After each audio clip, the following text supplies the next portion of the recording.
ఓం శ్రీ సాయిరామ్.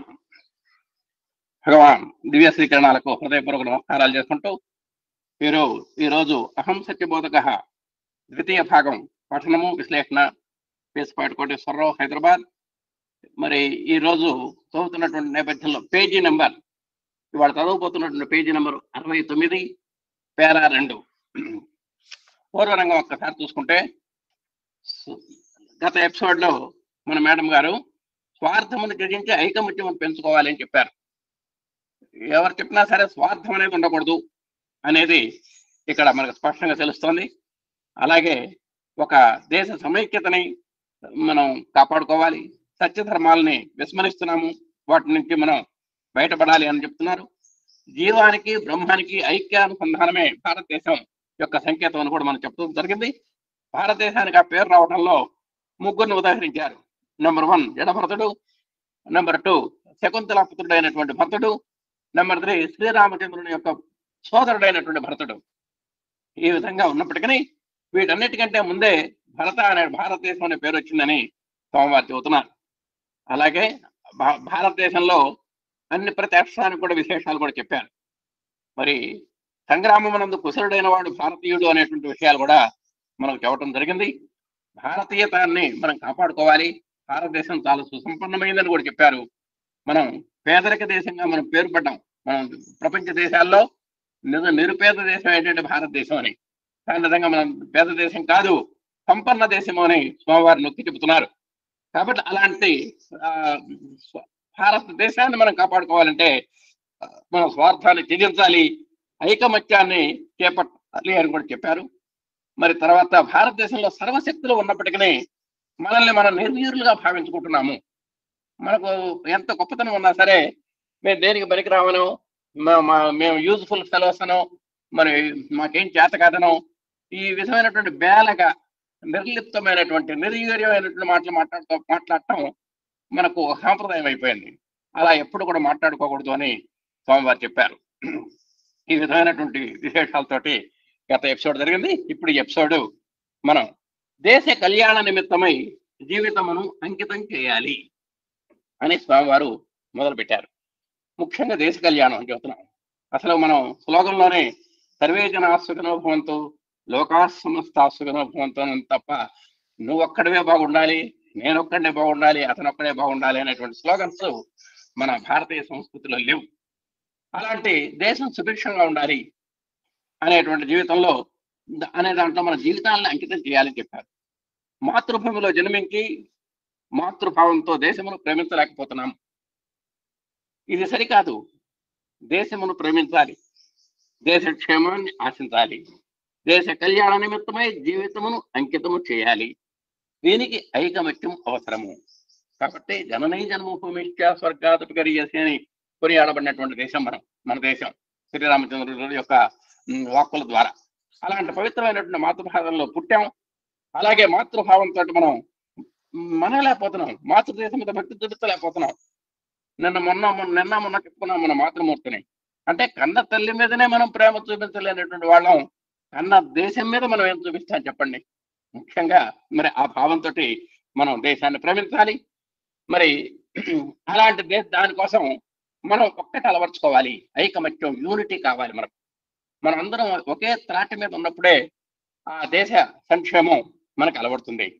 ఈనాడు మహనీయుల జన్మదినమును మనము జరుపుకుంటున్నాము, కానీ వారి వాక్యములను ఏమాత్రము అనుసరించడానికి ప్రయత్నించడం లేదు. చాలా మంది, ఎంతో మంది మహనీయులు అటు రాజకీయ రంగంలో కానివ్వండి, ఆధ్యాత్మిక రంగంలో కానివ్వండి, మరి అవతార స్వరూపుల యొక్క రంగంలో కానివ్వండి, మనం ఎంతో మంది ఆదర్శంగా మనం మాట్లాడుకుంటూ ఉంటాం. మాట్లాడుకున్నప్పటికీ వాళ్ళకి చెప్పినటువంటి ఒక్క సూత్రం కూడా మనం పాటిస్తున్నామా లేదా అనేది మనం గమనించాలి. మొన్న మహావీర జయంతి నాడు చెప్పారు గురువు గారు. మనకేం చెప్పారు అక్కడ చిన్న మహావీర జయంతిలో ఆయన మహావీరుడు అహింస, నిజము, స్వచ్ఛత, త్యాగము 4 సూత్రాలు చెప్పారు ఆయన. ఆ మహావీర జయంతి నాడు మనం చెప్పుకున్నాం. కనీసం ఒక్క సూత్రం, నేను ఎవరిని మాటల ద్వారా కానీ, చేతల ద్వారా కానీ, మనసు ద్వారా కానీ నేను ఎవరిని బాధ పెట్టను అనేటువంటి ఒక్క సూత్రం కనుక మనం, అది అహింసకి 3 పాయింట్ ఫార్ములా. అహింస అంటే మనస్తోటి మనం ఎవరిని అపకారం చేయకూడదు, మాటతోటి చేయకూడదు, చేతలతో చేయకూడదు. ఈ విధమైనటువంటి ఒక్క సూత్రాన్ని కనుక మన చేతిలో ఉంది, ఇది పైగా ఇది ఎవరి చేతిలో లేదు, మనకు ప్రతి ఒక్కరికి చేతిలో, ఎవరి చేతిలో వాళ్ళకుంది. ఆ విధంగా మనం చేయగలిగినప్పుడు మిగతా సూత్రాలన్నీ మన వెంట నుండి వస్తాయి. కాబట్టి వాళ్ళ యొక్క పుట్టినరోజులు ఘనంగా చేయటం కాదు కావాల్సింది, వాళ్ళ చెప్పినటువంటి సూత్రాల్లో ఒక్క సూత్రం అన్నా, శ్రీరాముడు రామో విగ్రహాన్ ధర్మ అన్నాం, ఆ ధర్మాన్ని మనం అర్పించుకోవచ్చు. అలాగే ప్రేమమూర్తి భగవాన్ సత్యసాయి బాబా అన్నాం, ఆ ప్రేమను అలవర్చుకోవచ్చు. ఈ విధంగా మరి పుట్టిన రోజులు కాదు చేసుకోవాల్సింది, వాళ్ళ యొక్క మహనీయ సూత్రాలను మనం వంట పట్టించుకోవాలని చెప్పారు. కారణ జన్ములైన మహనీయుల దివ్య ప్రభావములను మనం అర్థం చేసుకొని వాటిని ఆచరించడానికి ప్రయత్నించాలి. కాబట్టి మరి రామకృష్ణ పరమహంస కానీ, వివేకానంద స్వామి కానివ్వండి, ఇలాంటి మహనీయులు మరి ఇలాంటి మహనీయుల యొక్క వాక్యాలు మనం తీసుకోవాలి, వాటిని అర్థం చేసుకోవాలి, ప్రేమతత్వాన్ని పెంచుకోవాలి. ఇదంతా ఎంతసేపు చెప్పినా కూడా స్వామివారు మాట్లాడారంటే ప్రేమ వస్తుంది.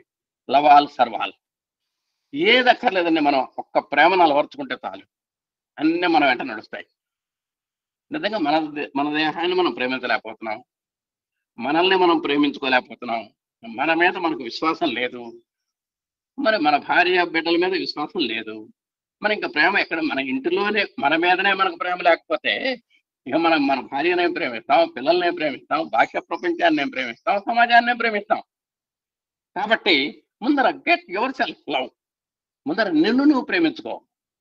నాదో మహోన్నతమైనటువంటి జీవితం ఇచ్చాడు భగవంతుడు, నేను ఇట్లా సార్థకం చేసుకోవాలి, నేను ప్రతి నిమిషాన్ని సద్వినియోగం చేయాలి, నా యొక్క గోల్ ఇది, ఈ లక్ష్యాన్ని నేను సాధన చేయాలి అనేటువంటి దాంట్లో మనం ఆ ప్రేమతత్వాన్ని మనం పెంచుకోవాలి. జీవితం అంతా ప్రేమమయంగా మార్చుకోవాలి.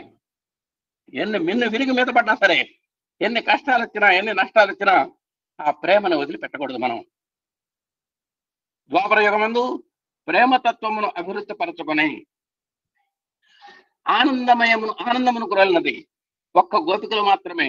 ప్రేమ లేని జీవితం నిరుపయోగమైనది. మానవుడు ప్రేమ స్వరూపుడు, ప్రేమయే మానవునకు ప్రాణము. కాబట్టి ఒకసారి ద్వాపర యుగంలో చూస్తే వాడందరికీ ఒకటే ప్రేమ, శ్రీకృష్ణుడే ప్రేమ. శ్రీకృష్ణుడు ఆయన ఎదగటానికి ఆ పదం దాటును దాక్కున్నాడా, ఈ పదం దాటును దాక్కున్నాడా, ఆ పూల పదం దాటును దాక్కున్నాడా, ఈ తీగల్లో దాక్కున్నాడా అని ఆ గోపికలు ఒక్క క్షణం ఆ శ్రీకృష్ణుడు కనుక కనబడకపోతే ఆ కనబడ్డ వాళ్ళందరినీ, ఏమండి ఈ పొలంలో ఏమైనా చూశారా మా కిట్టయిని, ఇదిగో ఈ తీగల్లో ఏమైనా చూశారా, ఈ పువ్వుల పందిరిలో ఏమైనా చూశారా, ఇటు ఏమైనా వెళ్ళాడా, ఒక్క నిమిషం ఆ కిట్టయ్య కనబడకపోతే ఆ గోపికలు ఆ కన్నయ్య కోసం ఎంతో తాపత్రయపడేవారు. అంటే వాళ్ళ మనసులో ఎంత గూడు కట్టుకుందో ప్రేమ అనేది మనం గమనించాలి ఇక్కడ. కాబట్టి మానవుడు ప్రేమ స్వరూపుడు. ఆ గోపికల్లో ఎలాంటి ప్రేమ ఉందో మనం కూడా అలాంటి ప్రేమని మనం చేసుకోవాలి, పెంచుకోవాలి. ప్రేమయే మానవునికి ప్రాణము. మనం ఏదేదో అనుకుంటాం, నిజంగా మనకు ఆ ప్రేమ ఒక్కటి ఉందంటే ఆ ప్రేమను మనం నిజంగా చాలా కష్టమే. ప్రేమగా ఉండాలి అంటే చాలా కష్టమే. నిజంగా మనకు నచ్చని పనులు ఎవడన్నా చేస్తే ఆ ప్రేమ 3 నిమిషాల్లో మాయమైపోతుంది. ఎవడన్నా మనకు అపురూపమైనటువంటి వస్తువుని కింద పడేస్తే వెంటనే సర్రని కోపం వచ్చేస్తుంది. అంటే అప్పటిదాకా ఉన్నటువంటి గూడు కట్టుకున్నటువంటి ప్రేమ ఎటుపోయింది అంటే, మిగతా వాటి యొక్క ప్రాబల్యం ఎక్కువైనప్పుడు ఈ ప్రేమ తనంతట తానే మరుగుపడిపోతుంది. కాబట్టి ఆ మరుగుపడిపోకూడదు. ఎలాంటి పరిస్థితులైనా సరే ఆ ప్రేమే ప్రస్ఫుటం కావాలి అని చెబుతున్నారు స్వామి. అదే మనకు ప్రాణం. కాబట్టి దివ్యాత్మ స్వరూపులారా, దివ్యమైనటువంటి భగవతత్వమును ప్రేమతత్వముగా భావించి ప్రేమతో సమాజ సేవలో పాల్గొనాలి. ఇక్కడ 4 ఉన్నాయండి పాయింట్లు. ముందర మనం భగవంతుని యొక్క తత్వం ప్రేమతత్వం అని చెప్పుకున్నాం. అంటే వాస్తవంగా మనం పశుత్వం నుంచి మానవత్వంలోకి రావాలి, మానవత్వంలో నుంచి దివ్యత్వంలోకి రావాలి, దివ్యత్వంలో నుంచి ప్రేమతత్వంలోకి ఇలా అనుకున్నప్పుడు ముఖ్యంగా భగవంతుడి యొక్క తత్వం ఏమిటి? ప్రేమతత్వం. మనం కూడా దివ్యాత్మ స్వరూపులం కాబట్టి మనల్ని కూడా స్వామి అనునిత్యం దివ్యాత్మ స్వరూపురాలా అని సంబోధిస్తున్నాడు. కాబట్టి మనం కూడా ఆ ప్రేమతత్వాన్ని మనం అడాప్ట్ చేసుకోవాలి. నిజంగా ప్రేమతత్వాన్ని మనం భావించాలి. ప్రేమతో సమాజంలో సేవ చేయాలి. నువ్వు ప్రేమ లేదే సేవ చేయలేవు. కాస్త అత్తగారి కాళ్ళు పిసుకమంది అనుకోండి, అసలు ఆమె మీద మనకు ప్రేమే లేకపోతే కాళ్ళు పట్టుకుంటాం, కాళ్ళు పట్టుకొని కిందగా లాగేయాల్సిందే, పడేస్తాం. కానీ కాళ్ళు ఎట్లా పిసుకుతాం మనం? మన అమ్మగారే కాస్త కాళ్ళు నొప్పులుగా ఉంది అంది అన్నప్పుడు మనం ఆ ప్రేమ అనేటువంటిది నీ హృదయంలో లేకపోతే నువ్వు సేవ చేయలేవు కదా. కాబట్టి సేవ చేయాలంటే మనకు ప్రేమ కావాలి.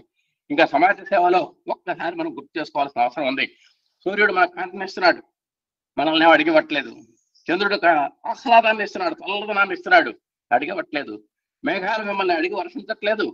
ఒక చెట్లు మీకు ఫలాలని మీరు అడిగితే ఇవ్వట్లేదు, యాదృచ్ఛికంగా ఇస్తున్నాయి. ఒక నదులు పారుతున్నాయి, తాగునీరుని సాగునీరుని ఇస్తున్నాయి. అలాగే గోవులు పాలు పితుకుతున్నాయి, పాలు ఇస్తున్నాయి. ఇవన్నీ కూడా సమాజం అడిగితే ఇవ్వట్లేదు, అవి సమాజం అడగకుండానే ఇస్తున్నాయి. అలాంటి వాటిని చూసి వీటన్నిటికీ ఎక్కడా నోరు లేదండి. ఇవన్నీ మన సూర్యచంద్రులు తప్ప, భగవత్ స్వరూపులైనటువంటి సూర్యచంద్రులను పక్కన పెడితే మిగతా వాటన్నిటికీ కూడా నోరు లేదు, ఏం లేదు కదా. అయినా సరే అవి సమాజ సేవలో పునీతులు అవుతున్నాయి. కాబట్టి మనం కూడా పరోపకారార్థం ఇదం శరీరం అని చెబుతోంది శాస్త్రం. ఈ యొక్క అలాంటి నోరు లేనటువంటివి సమాజ సేవ చేస్తున్నప్పుడు ప్రేమతో నువ్వు నోరున్నటువంటి వాడివి, విచక్షణా జ్ఞానం కలిగినటువంటి వాడివి, అన్ని జన్మల్లో కల్లా సార్థకమైనటువంటి జన్మ కలిగినటువంటి వాడివి. అలాంటి మానవుడిగా పుట్టినటువంటి నీవు ప్రేమతో సమాజ సేవ చేయాలి. ఆ సేవ చేయడం కోసమే ఈ శరీరాన్ని మనకు భగవంతుడు ఇచ్చాడు. అందుకని అసలు ప్రకృతిలోనే ఆ పరోపకారత ఇందాక మనం చెప్పిన ఉదాహరణలో కనబడుతోంది. భారతదేశం యొక్క విశిష్టతను మనము దేశములకు తాట చెప్పాలి. ఈ విధంగా మన యొక్క అవతార పురుషుల దగ్గర నుంచి ప్రకృతిలో ఉన్నటువంటి ప్రతి వస్తువు కూడా మరి పరోపకారం కోసం తప్పిస్తున్నాయి. అలాంటి పరోపకార పరాయణత కలిగినటువంటి మన భారతదేశం యొక్క గొప్పతనాన్ని దేశాలకి చెప్పాలి. అంటే సమాజ సేవ అనేటువంటిది మాకు నరాన ఉంది బాబు అనేటువంటి స్లోగను మనం వాళ్ళకి ఇవ్వాలి. భారతదేశం అన్ని దేశములకు ఆచార్య స్థానము అలంకరించినటువంటిది. గురుస్థానము అనలేదు, ఆచార్య స్థానము అన్నాడు. దేనికని ఆచార్య స్థానం అని పేరు పెట్టాల్సిన ఒక చిన్న పదంలో ఎంత తేడా ఉందో చూడండి మీరు. ఆచార్యుడు అంటే ఒకటే గుర్తుపెట్టుకోవాలి, ఎవరైతే ఆచరించి చెప్తారో వాళ్ళు ఆచార్యులు. గురువు వల్ల అక్కడ గురుస్థానాన్ని అలంకరించింది అనొచ్చు. మరి స్వామి ప్రతి పదం ఎంత తూరిగ్గా వేస్తారో ఇక్కడ మనకు అర్థమవుతుంది. మన భారతదేశం ఆచార్య స్థానంలో ఉంది అంటే ఆచరిస్తుంది, ఇలా చేయాలి అని ఇతర దేశాలకు కూడా మార్గదర్శనంగా నిలబడుతుంది. చెప్పటం కూడా కాదు, నిలబడుతుంది, ఆచరించి చూపిస్తుంది. అటువంటి భారతీయులే భారతీయ తత్వమును అర్థము చేసుకొనక గుర్తుంచుకొనలేకపోవటం చాలా దురదృష్టము. సత్యమునకు ప్రతి రూపమే భారతీయుల యొక్క చరిత్ర. అలాంటి మహోన్నతమైనటువంటి భారతదేశం యొక్క తత్వాన్ని మనం ఒక సామాన్య పౌరుడిగా అర్థం చేసుకోలేకపోతున్నాము. ఇది చాలా బ్యాడ్ లక్ అని స్వామివారు చెబుతున్నారు. కాబట్టి సత్యం యొక్క ప్రతి రూపం ఏమిటంటే భారతీయుల యొక్క చరిత్ర. అంటే ప్రతి భారతీయుడు అలాంటి సత్య వృతాన్ని కలిగి ఉన్నాడు, సత్య నిష్ట కలిగి ఉన్నాడు, సత్య సాధన సత్య శోధనలో మునిగి తేలుతున్నాడు అనేటువంటిది మనం ఆచరణ ద్వారా విదేశీయులకు మనం సాటి చెప్పగలగాలి. ఈ దివ్య ప్రేమతత్వము అయస్కాంతము వలె మిమ్మల్ని ఇక్కడికి ఆకర్షిస్తున్నది. పుట్టపర్తిలో స్వామివారు ఉపన్యాసం ఇస్తున్నారు. ఆ పుట్టపర్తికి లక్షలాది జనం వచ్చారు. ఆ జనం రావటంలో ఉన్నటువంటి ఒక పారమార్థికతని ఈ దీంట్లో చెబుతున్నారు. ఆత్మతత్వమును అర్థము చేసుకునే దివ్యత్వమును మనము అభివృద్ధి చేసుకోవాలి. చూడండి, పశుత్వము అన్నాం, పశు స్థాయి నుంచి పశుత్వంలో నుంచి మానవత్వంలోకి రావాలి, మానవత్వంలో నుంచి మనం దివ్యత్వంలోకి రావాలి, దివ్యత్వంలో నుంచి ఆత్మతత్వంలోకి రావాలి. ఈ విధంగా మనం రకరకాల సాధనల ద్వారా రకరకాల మార్గాల ద్వారా ఆధ్యాత్మిక పథంలో మనం ఒక మెట్టు ఎక్కుతూ రావాలి. నెంబర్ 1 పశుత్వము. అందరం మనం పశువులుగా పుట్టినటువంటి వాళ్ళమే చెప్పాడు. అందరూ కూడా మొట్టమొదటి పశువులే. తర్వాత మనం మానవత్వాన్ని పరిమళింప చేసుకున్నాం, తర్వాత దివ్యత్వం కోసం సాధన చేశాం, తర్వాత అమృతత్వాన్ని పొందుతున్నాము, అహం బ్రహ్మాస్మి స్థాయికి వెళ్తున్నాము. ఇదంతా కూడా ఒక సోపాన మార్గం, అంటే మెట్ల దారి. ఇదంతా కూడా ఆ విధంగా మనం ఆ దివ్యత్వాన్ని మనం అభివృద్ధి చేసుకోవాలి. విధంగా మన దగ్గర లేదు, నెమ్మదిగా అలవాటు చేసుకోవాలి సాధన ద్వారా. ఎన్ని చదువులు చదివినా, ఎన్ని పదవులు ఏలినా, విశాలమైన ప్రేమతత్వమే మన యందు లేకపోయినా ఇవన్నీ నిరుపయోగములే. మీరు ఎంత చదువులన్నా చదవండి, ఎంత గుణవంతులు అవ్వచ్చు, ఎంత ధనవంతులు అవ్వచ్చు, ఎంత కోటేశ్వర్లు అవ్వచ్చు, ఎంత ప్రధానమంత్రి పదవులు అలంకరించవచ్చు, ఏం చేసినా సరే ఆ విశాలమైనటువంటి ప్రేమ అనే పదార్థం కనుక మీ దగ్గర లేకపోతే మీరు ఎంత చదివినా, ఎన్ని బ్రహ్మాండమైన పదవుల్లో కూర్చున్నా, ఎంత ధనవంతులైనా, ఎంత గుణవంతులైనా అవేమీ లెక్కలేదు, అవేమి రాణించవు.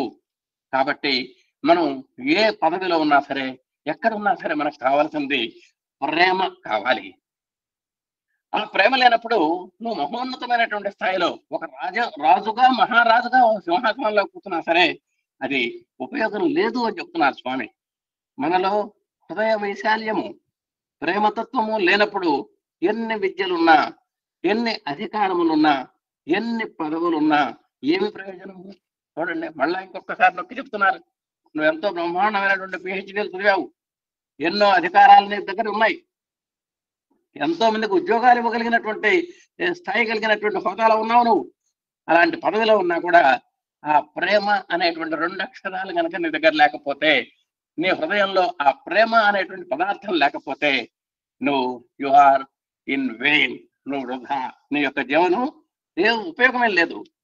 కారణం లేని కార్యము ఈ జగత్తునందు కారణాదు. అక్కడ కార్యం ఉన్నది అంటే కారణం ఉండాల్సిందే. అక్కడ పొగ వస్తోంది అంటే నిప్పు ఉండవలసిందే. ఇది కార్యకారణ సంబంధం అంటే అక్కడ పొగ వస్తోంది, దానికి కారణం ఏమిటి? అక్కడ నిప్పు, నిప్పు ఉంటేనే పొగ వస్తుంది. అక్కడ పాలు ఉన్నాయి అంటే వెన్న రావాల్సిందే. అక్కడ వెన్న వచ్చింది అనేటువంటి కార్యానికి కారణం ఏమిటి? పాలే. ఆ విధంగా మనం చిన్న విశ్లేషణ చేసుకుంటే కారణం లేకుండా ఏ కార్యము జరగదు. అసలు ఈ ప్రపంచంలోనే కనబడుతున్నాడు. దీనికి ఒక ఉదాహరణ చెబుతున్నారు. ఈనాడు ఇన్ని లక్షల మంది ఇందులో ప్రవేశించినారంటే కారణం ఏమిటి? మీ యందు కానీ, మీ చుట్టుప్రక్కల కానీ లేనిది ఏదో ఒకటి ఇక్కడ ఉన్నదనే ఉద్దేశంతోనే మీరంతా ఇక్కడ చేరినారు. పుట్టపర్తికి లక్షలాది మంది వచ్చారు. మీ ఇంట్లో ఉంటే వస్తారా ఇవన్నీ? మీ ఇంట్లో లేనటువంటి పదార్థం ఏదో ఉంది ఇక్కడ. నిజంగా మనం ఆ ప్రశాంతత కానివ్వండి, మనశ్శాంతి కానివ్వండి, మనోనిబ్బరం కానివ్వండి, మనో నిశ్చలత కానివ్వండి, ఇలాంటి పదార్థాలు మన దగ్గర లేవు. అమెజాన్లో కొనుక్కుందామన్నా లేవు. అలాంటి పదార్థాలు ఏదో మీరు ఆశించి ఇక్కడికి వచ్చారు. మీ పట్టణమునందే, మీ వద్దనే మీరు ఆశించినది ఉండినప్పుడు ఇక్కడికి మీరు రానక్కర్లేదు. మన ఇంట్లో పుష్కలంగా పాలున్నప్పుడు పక్కింటికి పాల కోసం బదులెళ్ళాం. మన ఇంట్లో పుష్కలంగా పంచదార ఉన్నప్పుడు మనం పక్కింటికి పంచదారకి వెళ్ళాం. ఏదైనా లేదంటేనే మనం పక్కకి వెళ్తాం, ఎక్కడ తేవాలి అనేటువంటి ఎత్తుకుంటాం. కాబట్టి ఇక్కడ ఒక దివ్యమైనటువంటి ప్రేమతత్వం ఉంటున్నది.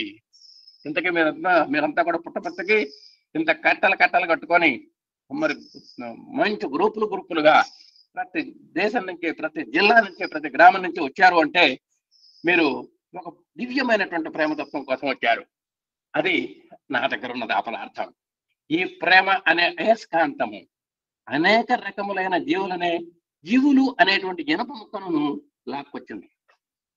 ఇక్కడ ప్రేమ అనేటువంటిది అయస్కాంతం, జీవులు ఇక్కడ మరి ఇనప ముక్కలు అన్నారు. కాబట్టి ఆ జీవులు అనేటువంటి ఇనప ముక్కలను తేవాలి అంటే మరి ఏం కావాలి? ప్రేమ అనేటువంటి అయస్కాంతం కావాలి. అది నా దగ్గర ఉన్నది. మేము ఎవరికి ఒక ఇన్విటేషన్ వేయలేదు, మేము ఎవరికి ఆహ్వాన పత్రిక పంపించలేదు, ఎవరిని రమ్మని ఆహ్వానములు పంపలేదు. ఇక్కడ చిన్న స్థాయి దగ్గర నుంచి ఏ మాత్రము పేదరికం దగ్గర ఉన్నటువంటి ప్రజల దగ్గర నుంచి ఎంతో మహోన్నతమైనటువంటి హోదాల వరకు, ఒక దేశాధ్యక్షుడి యొక్క హోదాల వరకు, దేశ ప్రధానమంత్రి హోదాల వరకు, దేశాధ్యక్షుల యొక్క హోదాల వరకు ఇక్కడికి వచ్చారు. అంటే రకరకాల స్థాయి, మాన్యుడి నుంచి సామాన్యుడి నుంచి మాన్యుడి దాకా వచ్చారు ఇక్కడికి. అందరు వాళ్ళకి ఇన్విటేషన్స్ పంపించలేదు మేము. కానీ ప్రేమ సంబంధమైన, హృదయ సంబంధమైన ఆనందము చేతనే ఇంతమంది ఇక్కడికి ఆకర్షింపబడినారు. మీరు ఏదో ఒక దానికోసం వచ్చారు, ఏదో ఒక ఆకర్షణ ఉన్నది ఇక్కడ. ఆ ఆకర్షణ అది ప్రేమ సంబంధం అన్నా ఉండాలి, హృదయ సంబంధం అన్నా ఉండాలి. ఈ రెండింటి యొక్క లింకప్ చేతనే ఇక్కడ ఏదో మహదానందాన్ని పొందటానికి మీరు వచ్చారు. స్వామిని చూస్తే మీకు ఒక ఆనందం, స్వామి చిరునవ్వు నవ్వితే ఒక ఆనందం, స్వామి మీ దగ్గరికి వచ్చి మీ పక్కగా వెళితే అదొక ఆనందం, సామీప్యానికి వస్తే ఒక ఆనందం, ఆయన మాట్లాడితే ఒక ఆనందం, ఆయన దర్శనం దొరికితే ఒక ఆనందం. ఈ విధంగా నా యొక్క దర్శన స్పర్శన సంభాషణల కోసం ఉవ్విళ్ళూరుతూ మీరు ఇక్కడికి ఆకర్షింపబడ్డారు. దీనికంతటికి పవిత్రత ఏమూల కారణము. మీరు ఏదైనా మీకు తెలుసో తెలియదో, ప్యూరిటీ. ఆ ప్యూరిటీ ఇక్కడ ఉన్నది. కాబట్టి మనకు 3 సూత్రాలు ఉన్నాయి. Purity, divinity, unity. మనంతా ఐకమత్యంగా ఉంటే మనలో ఆధ్యాత్మికత వెళ్లి విరుస్తుంది. ఆధ్యాత్మికత ఎప్పుడైతే వెళ్లి విరుస్తుందో మనలో ఆటోమేటిక్ గా పవిత్రత కూడా మనకు వస్తుంది. కాబట్టి ఇందాక మొట్టమొదటిలో సూత్రం చెప్పుకున్నాం మనం. మనలో ముఖ్యంగా ఐకమత్యం అవసరము అనేటువంటి పాయింట్ మనం చెప్పుకున్నాం. కాబట్టి ఆ పవిత్రతను సాధించాలి అనే మీరు ఆ పవిత్రత కోసం వచ్చారు. పవిత్రత ఎక్కడ ఉన్ననో అక్కడ ప్రేమ ఆవిర్భవిస్తుంది. ఆ ప్యూరిటీ నుంచిలోనే లవ్ వస్తుంది. మనసు ఎప్పుడైతే మన హృదయం పవిత్రంగా ఉంటుందో వెంటనే ప్రేమ అనేటువంటిది ఆటోమేటిక్ చలమలాగా, ఒక చలమలో నీరు ఎలా ఊరుతుందో ఆ విధంగా పవిత్రమైనటువంటి హృదయం నుంచి ప్రేమ అనేటువంటి ఆ ఊట ఊరుతుందన్నమాట. పవిత్రత ఎక్కడ ఉన్ననో అక్కడ ప్రేమ ఆవిర్భవిస్తుంది. ప్రేమ, పవిత్రత ఈ రెంటి యొక్క కలయిక చేతనే ఆనందము లభిస్తుంది. ఇక్కడ పవిత్రత ఉన్నది. ఎప్పుడైతే పవిత్రత ఉన్నదో ప్రేమ అనేటువంటి ఆ జలములో నీరు ఊరినట్టుగా ప్రేమ కూడా ఊరుతుందని చెప్పుకున్నాం. కాబట్టి వీటన్నిటికీ ముఖ్యంగా బేస్ పవిత్రత, ప్యూరిటీ. ఆ పవిత్రత ఎక్కడుందో ప్రేమ కూడా పుడుతుంది. ఈ రెండు ఉన్నాయి కాబట్టి ఈ ప్రేమ, పవిత్రత రెండు కలగలిస్తే అక్కడ ఆనందము, ఆనందము. దానికోసం మీరంతా కూడా ఇక్కడికి వస్తున్నారు. ఈ పుట్టపర్తి గ్రామము ప్రారంభ దశలో ఒక చిన్న కుగ్రామము. ఈ గ్రామము ఇంతటి స్థాయికి రావడానికి కారణం ఏమిటని ఎవరికి వారు యోచించుకోవచ్చును. ఇది ఒక యోగమని గాని, భాగ్యమని గాని, అదృష్టమని గాని భావించరాదు. కేవలము పవిత్రమైన సంకల్పములే దీనికి కారణమని తెలుస్తుంది. కాబట్టి మీరంతా కూడా పుట్టపర్తికి వచ్చారు. కుగ్రామము అంటారు. కుగ్రామము, కుజనుడు, కుక్షితుడు ఇట్లాంటి కొన్ని పదాలు ఉన్నాయి. ఈ కు అంటే చెడ్డ అని అర్థం. అంటే ఇక్కడ చెడ్డ అని చెప్పడానికి వీలేదు, అతి చిన్నది అని చెప్పాలి. అంటే చాలా చిన్న పల్లె, ఏమాత్రము సౌకర్యం లేనటువంటి పల్లెని కుగ్రామం అంటాం. అలాంటి మీరు ఈ పుట్టపర్తికి వచ్చారు. ఈ గ్రామంలో నిజంగా వాస్తవంగా పెద్ద వస్తువులేం లేవు. కానీ ఈ రోజు ఈ స్థాయిలో ఉందంటే కొంతమంది యోగం ఉంటున్నారు, కొంతమంది భాగ్యం అని చెప్పుకుంటున్నారు, కొంతమంది అదృష్టం ఉంటున్నారు. కానీ ఇవన్నీ ఎలా ఉన్నా దీనికి పవిత్రమైనటువంటి సంకల్పాలే దీనికి కారణమని నేను చెబుతున్నాను. ఇంత స్థాయికి ఎదగాలి అంటే ఇక్కడ ఆ స్వామికి కలిగినటువంటి పవిత్రమైన సంకల్పం, ఆ సంకల్పం యొక్క ఫలాలే ఈ సౌకర్యాలన్నీ కూడా. దీనిని పురస్కరించుకునే వేదాంతం యద్భావం తద్భవతి. కాబట్టి నేను ఆ పవిత్రమైనటువంటి భావనతోటి ఈ స్థాయికి దీన్ని ఎలాగైనా సరే తీసుకురావాలి అనేటువంటి ఒక సత్సంకల్పం నాకు ఉన్నది. కాబట్టి నా యొక్క భావన కరెక్ట్ అయింది. అంటే నేను ఎలా అనుకున్నానో, నా భావన ఎలా ఉందో ఆ విధంగా జరిగి తీరింది. ఇక్కడ ప్రతి మానవుడు సద్భావములను పెంచుకోవాలి. చూడండి, మాకు ఒక కాఫీ గ్లాస్ తాగాం గ్లాస్, వెంటనే దాన్ని ప్రిల్లేసి కడిగాం అనుకోండి, నిగనిగలాడుతూ ఉంటుంది గ్లాస్. ఒక వంట చేసాం పాత్ర, ఆ పాత్రను కడగంగానే అది నిగనిగలాడుతూ ఉంటుంది. అన్నం తిన్నాం, ఆ ప్లేట్ని కడిగేసాం, నిగనిగలాడుతూ ఉంటుంది. అంటే మరి ఇంత నిగనిగలాడాలి అంటే అక్కడ మనం ఒక పాయింట్ గుర్తుపెట్టుకోవాలి. అంతకుముందు ఉన్నటువంటి ఓ లేయర్, ఆ మలిన సంబంధమైనటువంటి లేయర్ ని మనం పోగొట్టడమే అక్కడ ఆ శోభకు కారణం. కాబట్టి మనలో కూడా అలాంటి సద్భావాలు మనకు కలగాలి అంటే ముందర ఉన్నటువంటి దుర్భావాలు పోగొట్టుకోవాలి. స్వామివారి యొక్క మహావాక్యాల్లో చేజ దుర్జన సంసర్గం, భజ సాధు సమాగమం, కురు పుణ్య మహోరాత్రం, స్మరనిత్యం అనిత్యతం అని మన స్వామివారు మన ప్రత్యేకంగా మహావాక్యాలు 4 చెప్పారు. ఆ తత్వమసి, అయమాత్మ బ్రహ్మ, అవన్నీ మనకు అర్థం కావాలి. 4 తేలికైనటువంటి భాషలో 4 వాక్యాలు చెప్పారు. వీటిని కూడా సత్యసాయి మహావాక్యములు అంటారు. అందుట్లో నెంబర్ 1 చేజ దుర్జన సంసర్గం. నువ్వు చెడును పోగొట్టుకోవయ్యా, చెడు గుణాలను వదిలేసాయి, చెడు భావాలను వదిలేసాయి అన్నారు. ఎప్పుడైతే మనలో ఆ చెడు, ఇందాక మనం చెప్పుకున్నటువంటి ఒక లౌకికమైనటువంటి ఉదాహరణలో ఆ మలినాన్ని ఎప్పుడైతే పోగొట్టుకుంటే పరిశుభ్రత ఎలా అక్కడ తాండవించిందో, అలాగే మన మనసులో ఉన్నటువంటి ఆ దుర్భావాలని చేజ దుర్జన సంసర్గం, ఎప్పుడైతే ఆ చెడు భావాలని, చెడు గుణాలను వదిలేసామో అసలు ఆటోమేటిక్ గా మీలో ఉండేది మంచిగా కదండి. చెడుని తీసేస్తే ఏముంది అక్కడ? ఒక షుగర్ పేషెంట్ ఉంది, ఆ ఒక బొటన వేలు తీసేయాలి అన్నాడు డాక్టర్ గారు. బొటన వేలు ఉన్నంత వరకు ఆమెకు సుఖం లేదు. ఆ బొటన వేలు తీసేసి దాన్ని శస్త్రచికిత్స ద్వారా ఆ చెడు భాగాన్ని చెడు శరీర భాగాన్ని తీసేస్తే అమ్మయ్య, ఆమెకు అక్కడ జీట్లు వదిలిపోయింది, ఆ చెడు పోయింది. ఆ దుష్టాంగాన్ని ఖండించడం వల్ల శిష్టాంగానికి మంచి స్వస్థత చేకూరింది. అలాగే మనం కూడా మనలో ఉన్నటువంటి చెడు భావాలను ఎప్పుడైతే పోగొట్టుకుంటామో సద్భావాలు మనకు కలగటానికి అవకాశం ఉంటుంది. ఎప్పుడైతే సద్భావాలు కలిగినాయో సద్భావాలను పెంచుకోవడానికి అవకాశం ఉంటుంది. అసలు లేనిది మనం ఎక్కడ పెంచుతాం? కాబట్టి సద్భావాలు కలగాలన్నా, సద్భావాలు పెంచుకోవాలన్నా మనలో ఉన్నటువంటి చెడు భావాలను మొదలు వదిలేయాలి. అప్పుడే సరైన పదవులను అందుకున్నటకు తగిన అధికారం కాగలదు.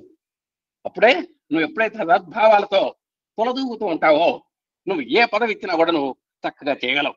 ఏ ప్రశాంతి నిలయమునందు తగిన వసతులు లేకపోయినప్పటికీ ఎందరో శ్రీమంతులు వాటన్నిటినీ సవరించుకొని ఇక్కడ జీవించడానికి వచ్చారు.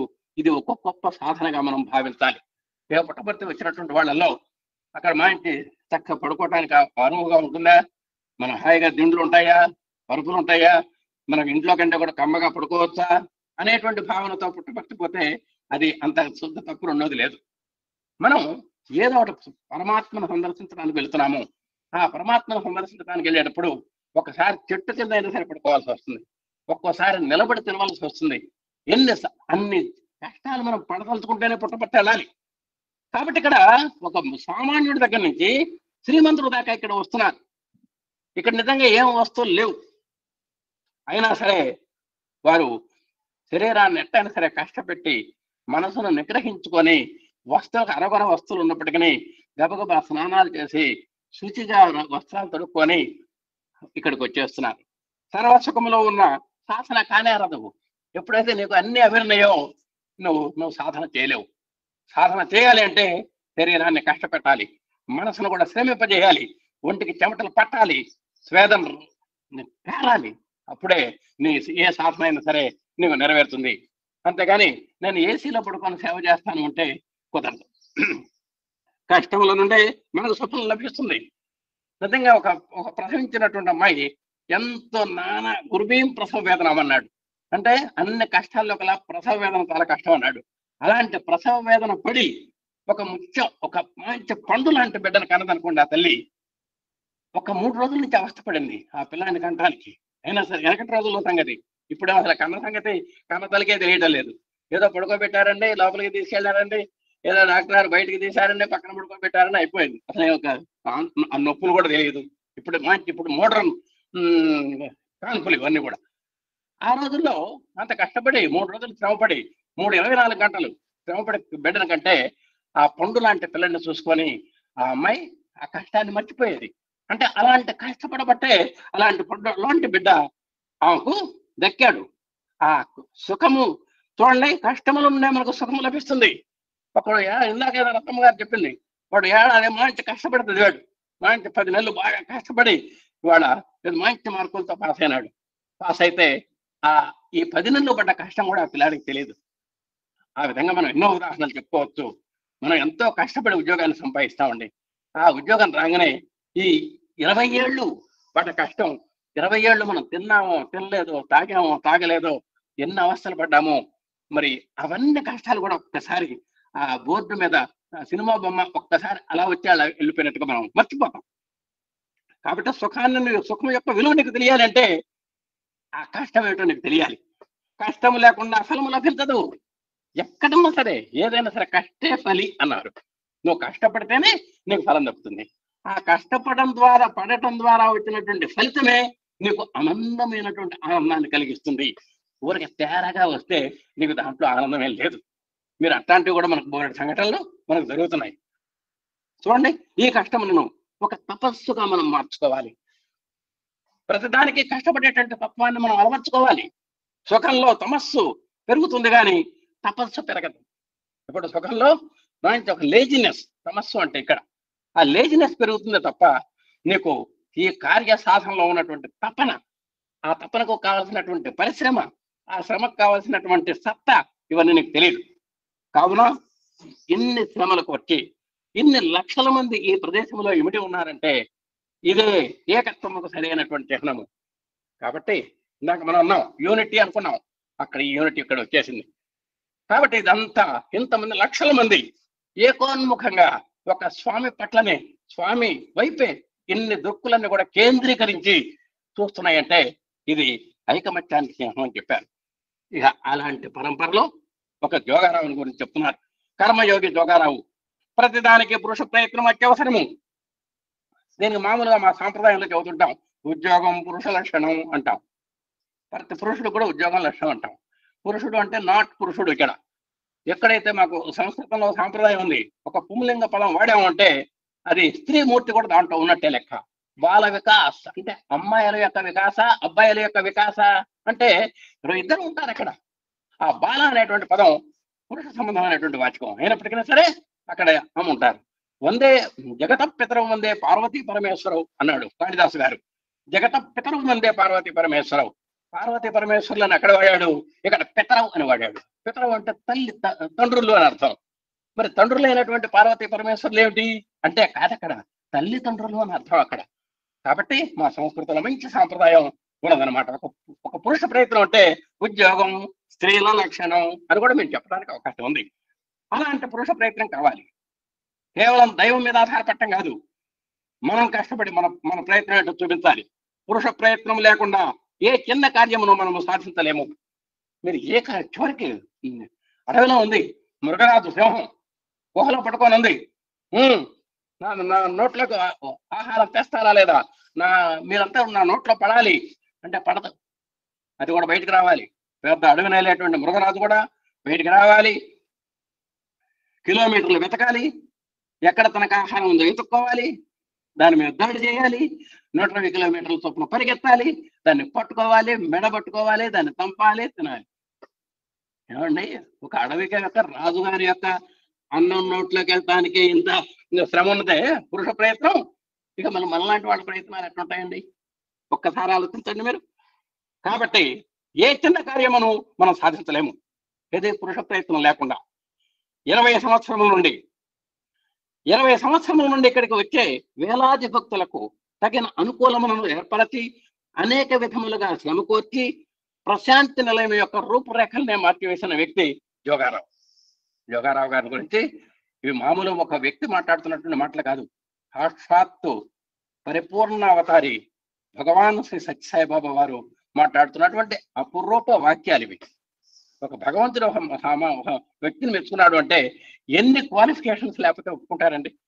అలాంటి ఎన్నో శ్రమలు కోర్చి నేను ఇచ్చినటువంటి ఆ నమూనాల ప్రకారము, ఆ రూపురేఖల ప్రకారం మన ప్రశాంతి నిలయం యొక్క రూపురేఖలు మార్చాడు ఆయన. 20 సంవత్సరాల నుండి శ్రీ సత్యసాయి సెంట్రల్ ట్రస్ట్ లో ఉండి తాను అన్ని విధములా రాత్రింబవళ్ళు శ్రమించి దీని అభివృద్ధికి పాటుపడిన వాడు జోగారావు. ఈయన 62వ సంవత్సరంలో 60 సంవత్సరాలకు రిటైర్ అయితే 62 సంవత్సరాలకు స్వామివారి దగ్గరికి వస్తే ఇప్పుడు ఆయనకి 82 సంవత్సరాలు. ఇప్పుడు ఈ కథ చెప్పేటప్పటికి దాదాపు 20 సంవత్సరాల పాటు ఆయన ఆఫ్టర్ రిటైర్మెంట్ అక్కడ స్వామివారి దగ్గరే ఉండి మరి ప్రతి డిజైన్ దగ్గర ఉండి చేయించుకొని, అది అర్ధరాత్రి అవ్వచ్చు, అపరాత్రి అవ్వచ్చు, నిద్ర ఉండొచ్చు, నిద్ర లేకపోవచ్చు, నిద్రాహారాలు మాని ఆయన స్వామి యొక్క కార్యాన్ని నిర్వర్తించడంలో చాలా అందవేసిన చేయి ఆయన. ఇతడు కర్మయోగి. కర్మ అంటే అతనికి చాలా ఆనందము. వర్క్ వర్క్ వర్క్ అంటే పని రాక్షసుడు అంటారు ఇట్లాంటి వాళ్ళని, ఈ జోగారావు గారు లాంటి వాళ్ళని. వాడికి పని లేకపోతే నిద్ర పట్టదు. అలాంటి జోగారావు గారు ఇందులో 1 సంవత్సరం నుండి ఇక్కడ ఏర్పాట్ల గురించి అతను పడినటువంటి శ్రమ నాకు తప్ప ఎవరికి తెలియదు. చూడండి, అసలు ఆ మాటల్లోనే ఎంత గొప్పతనం ఉంది. ఒక్క మాట చాలు ఒక రాష్ట్రపతి అవార్డు, భారతరత్న అవార్డు ఇచ్చినట్టు లెక్క జోగారావు గారికి. ఒక్కటే అన్నారు ఆయన, అందులో 1 సంవత్సరం నుండి ఇక్కడ ఏర్పాట్ల గురించి అతడు పడినటువంటి శ్రమ నాకు తప్ప ఎవరికి తెలియదు అని ఒక సాక్షాత్ ఒక అవతార పురుషుడు అన్నాడంటే అంతకంటే భారతరత్న అవార్డు ఇంకేం కావాలని ఒక మాటలోనే ఉంది అవార్డు. అతడు కల్నల్ జోగారావు కాదు, నేను కర్మయోగి అంటాను. నిజంగా జోగారావు అన్నా అతన్ని కర్మయోగి జోగారావు అంటాను. అతని వయస్సు 82 సంవత్సరములు. ఈ 82 సంవత్సరముల లోపల ఇతడు ఈ విధముగా శ్రమ పడటం చేతనే భక్తులు ఈనాడు ఎన్ని సదుపాయములకు నొచ్చుకొనగలిగినారు. ఈనాడు వెళ్ళేటువంటి సేవకు వెళ్ళేటువంటి వారంతా కూడా అక్కడ ఏదైనా సరే ఒక ఫలాన్ని పొందుతున్నారు అంటే, ఒక ఆనందాన్ని పొందుతున్నారంటే ఒక సౌకర్యాన్ని సుఖవంతంగా వాళ్ళు పొందగలుగుతున్నారంటే దానికి వెనక ఉన్నటువంటి చారిత్రక నేపథ్యం కలిగినటువంటి వ్యక్తి జోగారావు గారు. ఇన్ని సదుపాయములకు నోచుకొనగలిగినారు. ఇట్టి జోగారావుకు సెంట్రల్ ట్రస్ట్ తరఫున అందరూ ఒక అభివందనమును అందించడానికి ప్రయత్నించారు. చివరిలో ఆయనకు అభినందన కూడా చేశారు. ఈ జోగారావును కేవలము పరాయివాడని మనం భావించరాదు. నిజంగా మామూలు వాడికే ఉంటుంది, వీడు నావాడు పరాయివాడు అని. చాలా చిన్న మనస్కుడికి, చాలా పేలవంగా అయినటువంటి మనసుడికి, ఉచితమైనటువంటి మనసు ఉన్నవాడికి తప్ప ఉదార చరితానంతో వసుధైవ కుటుంబకం అన్నాడు. అంటే మహోన్నతమైనటువంటి సంస్కారం కలిగినటువంటి వాళ్ళకి ప్రపంచం అంతా కూడా నా కుటుంబమే అనే భావంతో మనం ఉండాలి. ఎవరి కర్తవ్యం వారు నిర్వర్తించాలి. సెంట్రల్ ట్రస్ట్ సంకల్పాన్ని నిర్వర్తించే నిమిత్తమై అతనికి ఈ గౌరవం అందించడానికి నిర్ణయించాము. ఇతడు దీర్ఘాయుష్మంతుడై ఇంకా ఎన్నో పనులు చేయాలి. ఆ విధంగా జోగారావు గారి గురించి 4 వాక్యాలు చెప్పుకొని ప్రశాంత నిలయంలో ప్రతి చిన్న అభివృద్ధి పథం వెనక, ప్రతి చిన్న డెవలప్మెంట్ యొక్క వెనక ఆ జోగారావు గారి యొక్క అకుంఠితమైనటువంటి దీక్ష, అచంచలమైనటువంటి విశ్వాసము, మొక్కవోనటువంటి ఆ పనితనం, అక్కడ ప్రతి పనిలో కూడా ఒక శిల్పంలో కళ ఉట్టిపడుతున్నట్టుగా మనకు కనబడుతూ ఉంటాయని స్వామివారు ఒక ప్రశంసా వాక్యం ఇవ్వటం అంటే నిజంగా జోగారావు గారు చాలా ధన్యజీవి, పుణ్యజీవి, కర్మజీవి. ఆయన ఇలాంటి కర్మయోగులు భారతదేశం ఇంకా ఎందరో అభివృద్ధి చెందాలి. నాట్ ఓన్లీ జోగారావు, అలాంటి జోగారావులు ఎంతో మంది పుట్టాలి. ప్రతి వ్యక్తి ఒక కర్మయోగిగా మారాలి. పుట్టపర్తి వచ్చాడు అంటే ఒళ్ళు దాచుకోకూడదు, అతనికి ఏం కనబడకూడదు. స్వామి పని అంతే, ఏం కనబడటానికి అవకాశం లేదు. అలాంటి చేసిన వాళ్ళు కూడా ఇప్పుడు మన గ్రూపుల్లో చాలా మంది అలాంటి సేవలు చేసినటువంటి ఆణిముత్యాలు మన గ్రూపులో ఉన్నాయి. ఆ కర్మయ్యే ధర్మముగా రూపొందుతుంది. కాబట్టి నువ్వు ఆధ్యాత్మికంలో తల పండాలి అంటే నువ్వు కర్మయోగి కావాలి. తస్మయ నమఃకర్మణే అనాలి. ఆ కర్మకు నమస్కారం చేయాలి. యోగ కర్మసు కౌశలం. ఆ పని అట్టా ఇట్టా చేయటం కాదు, చాలా నిష్ఠగా చేయాలి. కొంతమంది అన్నం తిన్నారంటే ఆ ప్లేట్ కడగాల్సిన అవసరం లేదు అన్నట్టుగా ఉంటుంది. కొంతమంది ఒక పని చేశారంటే అసలు ఎంత అందంగా చేశారండి అనిపిస్తుంది. అసలు ప్రతి పనిలో కూడా అందమేనండి. వంట వండటంలో ఎంత అందం ఉందో వడ్డించడంలో అంత ఉంది, వడ్డించిన దాన్ని తినడంలో అంత అందం ఉంది. ఇదంతా కూడా కళాత్మకమైనటువంటి మనం అక్కడక్కడ ఉదాహరణలుగా చూస్తూ ఉంటాం, మనసు పండించుకుంటూ ఉంటాం మనం. ఓహో, ఇంత పనిలో కూడా ఇంత జాగ్రత్తగా చేయాలా. కాబట్టి భగవంతుని యొక్క నేపథ్యంలో ప్రతి పని దైవ పనే, దాన్ని కుశలంగా చేయాలి. దాన్ని యోగ కర్మసు కౌశలం అని మనకు భగవద్గీతలో చెబుతూ ఉంటారు. కాబట్టి వీటన్నిటికీ ముందర దేవుడి దగ్గరికి వెళ్ళాలి అంటే you have to follow the కర్మ. నువ్వు ముందర కర్మని ధర్మంగా కర్మను పాటించాలి. ఆ కర్మే చేయగా ధర్మం అయిపోతుంది. ఆ ధర్మమే నీ జన్మకి ఒక సాఫల్యాన్ని, సార్థక్యాన్ని కలిగిస్తుంది. కాబట్టి నీ జన్మ ధన్యం కావాలి అంటే నువ్వేం చేయాలి? నువ్వు కర్మయోగివి కావాలి. ఇక ధర్మము, నీ యొక్క జన్మ సాఫల్యం వాటంతటా ఆ కర్మ వెనకనే నడుస్తాయి. నువ్వేం దిగులు పడక్కర్లేదు.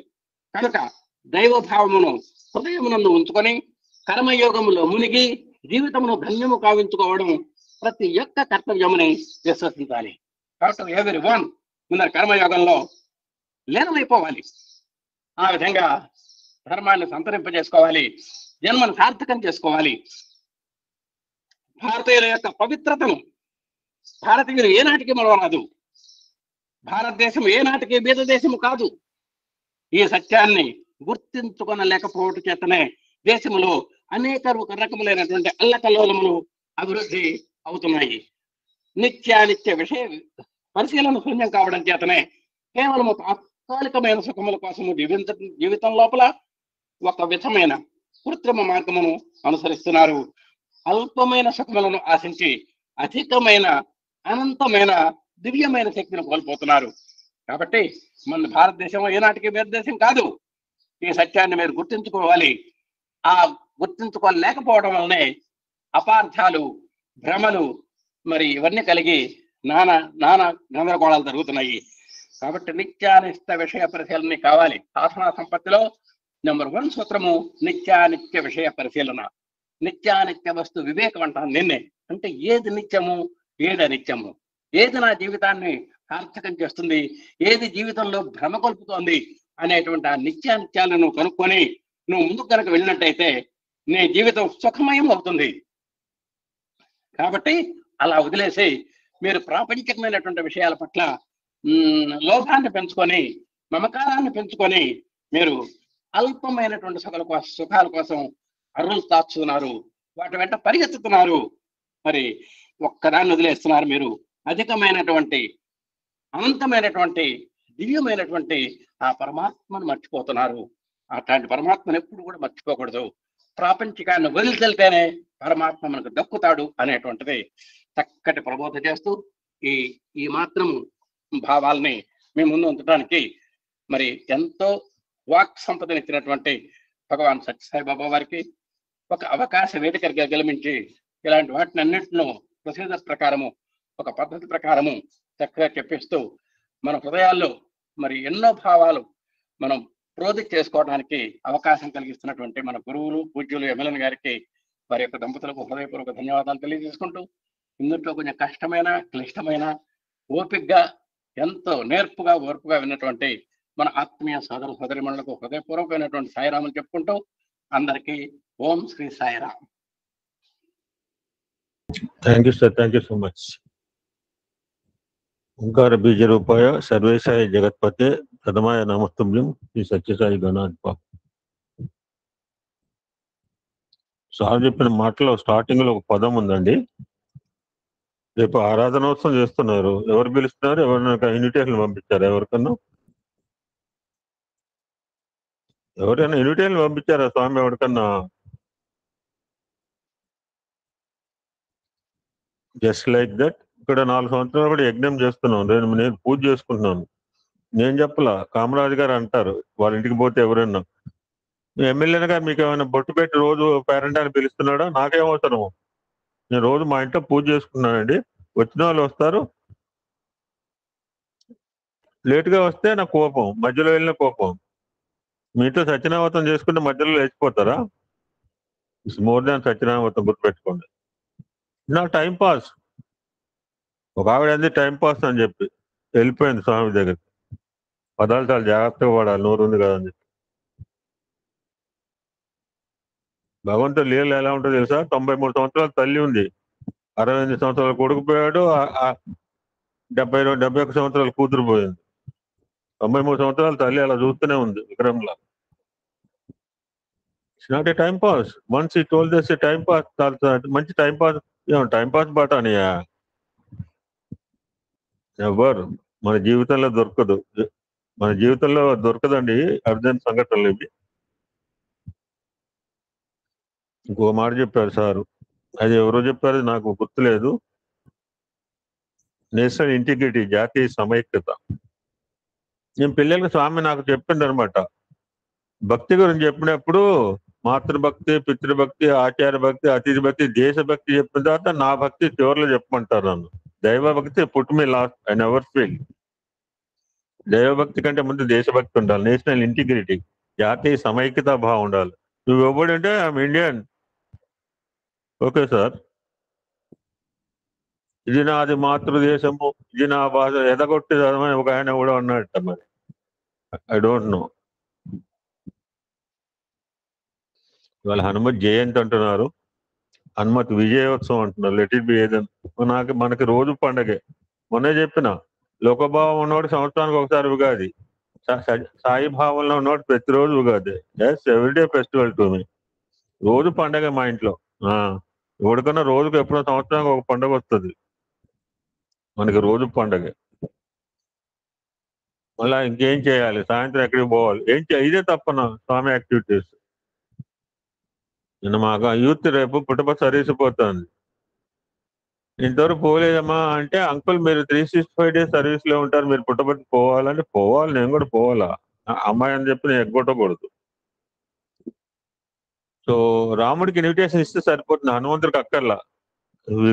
మీ ఇంట్లో పెళ్లి అయితే రాముడికి పంపించండి వెడ్డింగ్ కార్డు, హనుమంతుడు వచ్చి కూర్చుంటాడు. Today also will continue the topic that we left నాకు తృప్తి అయ్యేదాకా చెప్తూనే ఉంటా. చెప్పాను కదా, రాముని వదిలేస్తే comedy enter in our life. ఇది సింగిల్ వర, రాముడికా కాముడికా, ఇట్స్ నాట్ మల్టిపుల్ చేయర్. మొన్న ఎక్కడ ఆపామంటే, అమ్మా నేను అరణ్యానికి కింగ్ చేశారు అని ఏదంతా హ్యాపీగా చెబుతుంటే, అన్నా నీకేమైనా మెదడు తిరిగిందా? ఎప్పుడు పడితే శాంతం, ఎప్పుడు పడితే అప్పుడు ఇప్పుడు శాంతంగా ఉంటావా? ఒక్క నిమిషం ఆగు, వాళ్ళిద్దరు తలకాయ చేసి వస్తాను అని చాలా ఆవేశంగా మాట్లాడుతుంటే లక్ష్మణుడికి, లక్ష్మణ ఏమిటిది, శాంతించు శాంతించు, శాంతమే మనకు రక్ష, శాంతమే మన కిరీటం అని హితబోధ చేశారు. సో క్షమ అంటే ఏంటో పేషెన్స్. క్షమ సత్యము, క్షమ ధర్మము, క్షమ వేదము, క్షమ అహింస, క్షమ ధర్మంలో క్షమ సంతోషం, క్షమ దయ, క్షమయే ఆధారముకు సర్వములు. మొత్తం మీద ఇలాగ ఆవేశం పొందటం, బీపీ రైజ్ చేసుకోవడం, కూల్ డౌన్ చేయటం చాలా సందర్భాల్లో వస్తుంది రామాయణంలో, by nature. Next Swami want to tell. రాముడు చంద్రుడు, సీత వెన్నెల.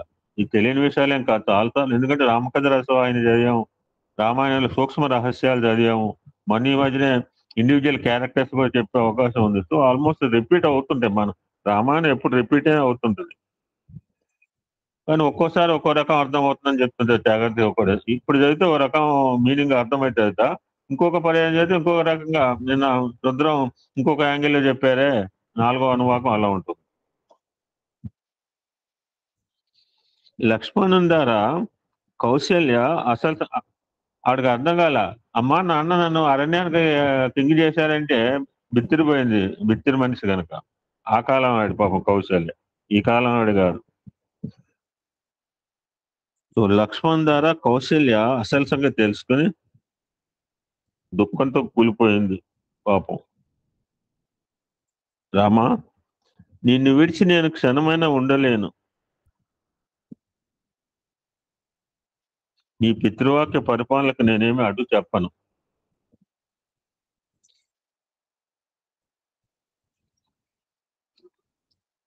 కానీ నన్ను కూడా నీ వెంట తీసుకుని వెళ్ళు అని ప్రాధేయపడింది, రిక్వెస్ట్. రాముడు, అమ్మా సతికి పతియే దైవం కనుక నీవు నీ పతిని వదిలిపెట్టి నా వెంట రావడానికి వీల్లేదమ్మా. ఇప్పటికే నా తండ్రి నా వియోగాన్ని తలుచుకొని దుఃఖంలో మునిగిపోయాడు, లేస్తున్నాడు పెయింట్ అయిపోతున్నాడు, లేస్తున్నాడు పెయింట్ అయిపోతున్నాడు దత్తమాడు పాపం. అలా రాసిపెట్టింది ఆ క్యారెక్టర్. మెలకొస్తుంది మళ్ళా పడిపోతుంది, మెలకొస్తుంది మొబైల్ చూసుకుంటాను మళ్ళీ పడుకుంటాడు, 2 గంటలు లేస్తాను మొబైల్ అలాగుంటుంది అనమాట. ఏం చేస్తున్నాడంటే మెలకొస్తుంది మొబైల్ చూసుకుని పడుకుంటున్నాడు పేషెంట్. ఆ పరిస్థితి ఉంది ఇక్కడ దశరథ మహారాజు. రాముని వెంట సీత కూడా వచ్చింది. ఆమె సామాన్యురాలు కాదు, వైదేహి. వైదేహి అంటే దేహ భ్రాంతి లేనివాటిది. ఈ మీనింగ్స్ ఎక్కడ ఏ రామాయణాలు దొరకవండి.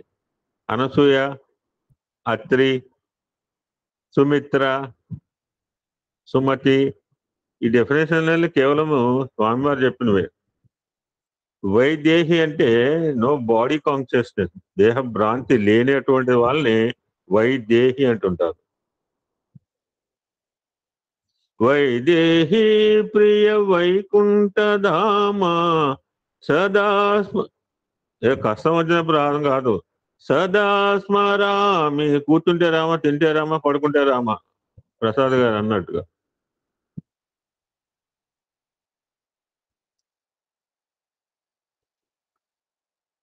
ఇన్వాలంటరీగా నోటెంబర్ రావాలి, ఏదో దండ పట్టుకుని నోటెంపాలు చేయటం కాదు. రామ శబ్దం కమ్ ఇన్వాలంటరీ, అసంకల్పిత ప్రతీకార చర్య అంటుంటారు. ఆమె రాముని మాటలు విని పక్కున నవ్విందిట. రాముడు కనుక మంచోడు, ఈ కలికాలం మొగుడు ఊరుకోడు, తక్కువని వేస్తాడు. రామా నేను నీ వెంట వస్తానంటే రావటానికి వీల్లేదన్నావు, వృద్ధులైన అత్తమామలను సేవిస్తూ అయోధ్యలోనే ఉండమన్నావు. దెబ్బకి దెబ్బ ఎలా కొట్టింది చూడు సీత. ఇప్పుడేమో నీ తల్లికి పతియే దైవమని బోధిస్తున్నావు. నాకు మాత్రం నా పతి దైవం కాదా? ఒక స్త్రీకి ఒక ధర్మము, మరొక స్త్రీకి మరొక ధర్మం ఉంటుందా? I never accept. నేను ఒప్పుకోను. నీవు రామచంద్రుడవు, నేను వెన్నెలను. చంద్రుడు అరణ్యంలో ఉంటే వెన్నెల అయోధ్యలో ఉండటానికి వీలవుతుందా? ఇంపాసిబుల్. నేను ఆ విషయం రాసుకుంటూ మన నిజతత్వాన్ని ఎందుకు గుర్తించలేమంటే మనలో ఉన్న కనిపించని ఎనిమిస్ వల్లే మనం మన నిజతత్వాన్ని మనం గుర్తించలేకపోతున్నాం, మరుగుపరుచుకుంటున్నాం. జస్ట్ లైక్ ఎగ్జాంపుల్ చెప్తారు. పండు వెన్నెలండి, పున్నమి రాత్రి అండి. ఈరోజు ఎంత పున్నమి రాత్రి మబ్బులాటం వస్తే చంద్రుడు కనపడ్డు. ఫుల్ మూన్ డే తెల్లగా కనపడాలి, కానీ మబ్బులో దోషం ఏం కనపడతాడు? ఆ మబ్బులు తొలగిపోతే మళ్ళా కనపడతాడు. అలాగా మనలో ఉన్న అంతర్గత శత్రువులు కనపడని శత్రువులు కనుక వాటి పక్కన పెట్టేదాకా మన రియాలిటీ మనకు అర్థం కాదు కూడా ఎప్పటికి కూడా. కనుక నన్ను కూడా నీ వెంట అరణ్యానికి తీసుకొని వెళ్ళవలసిందే. You have to take it, no other chance to you. ఎలా కమాండ్ చేస్తాం చూడండి. సో రామచంద్రుని ప్రతివాడికి కూడా 3 రకాల ధర్మాలు ఉంటాయి. వ్యక్తి ధర్మము, కుటుంబ ధర్మము, సమాజ ధర్మం. ఆఫీస్ లో పనిచేస్తానంటే నీ కుటుంబం సంగతి ఎవరు చూడాలి? ఇట్లా ఇప్పుడు సాఫ్ట్వేర్ ఇంజనీర్ పరిస్థితి అదే అయింది. పొద్దున పోతాడు, అర్ధరాత్రి వస్తాం. ఇంట్లో ఎవరు చూడాలి? ఇంట్లో ఆవిడ కూడా ఉద్యోగం పోయింది అనుకోండి. కానీ రాముడు అలా కాదు. ఇండివిజువల్ గా, ఫ్యామిలీ పరంగా, సమాజ పరంగా ఈ పెర్ఫార్మ్ ఈ డ్యూటీస్ 100%. ఆయన అన్ని రకాల ధర్మాల్ని 100% చేసి మనకు చూపించాడు. వ్యక్తి ధర్మం గురించి స్వామి చెప్తూ, మన కుటుంబ గౌరవాన్ని కాపాడుకునే నిమిత్తమై ఒక్కొక్కసారి మనం కొన్ని విధములైన యుక్తి ప్రయుక్తులు కూడా పన్నవలసి వస్తుంది.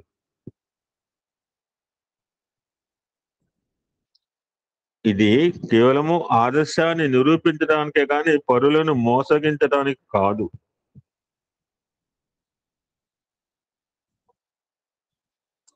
కనుకనే ఇది యోగంగా మారిపోతోంది అన్నది. ఈ విధమైన యుక్తితో రాముడు తల్లులను సమాధానపరిచి, కుటుంబ గౌరవాన్ని నిలబెట్టి, సీతా లక్ష్మణులతో కూడి అరణ్యానికి వెళ్ళాడు. ఇందాక మనం అనుకున్న మాటే, వ్యక్తి ధర్మము, కుటుంబ ధర్మము, సమాజ, ప్రతి వారికి అందరికీ ఉంటాయి. రాముడికే కాదు, నాకునే, మీకు కూడా ఉంటాయి, ఉండాలి కూడా. ఈ మూడింటిని ఆదర్శంగా నిరూపించాడు శ్రీరామచంద్రమూర్తి. ఎందుకంటే రాముడు మనకు ఆదర్శంగా ఉన్నాడు అన్నమాట. రామాయణం ఆదర్శ గ్రంథం ప్రతి మానవుడికి, కేవలం ఇండియన్సే కాదు, మాకు కాదు, తెలుగు వాళ్ళకి కాదు. ఎంటైర్ యూనివర్స్ రామాయణ ఈజ్ ఆదర్శ గ్రంథ ఫర్ ఎవ్రీ హ్యూమన్ బీయింగ్. మానవుడైన ప్రతి వాడికి కూడా రాముడు ఆదర్శ మానవుడు మనకి.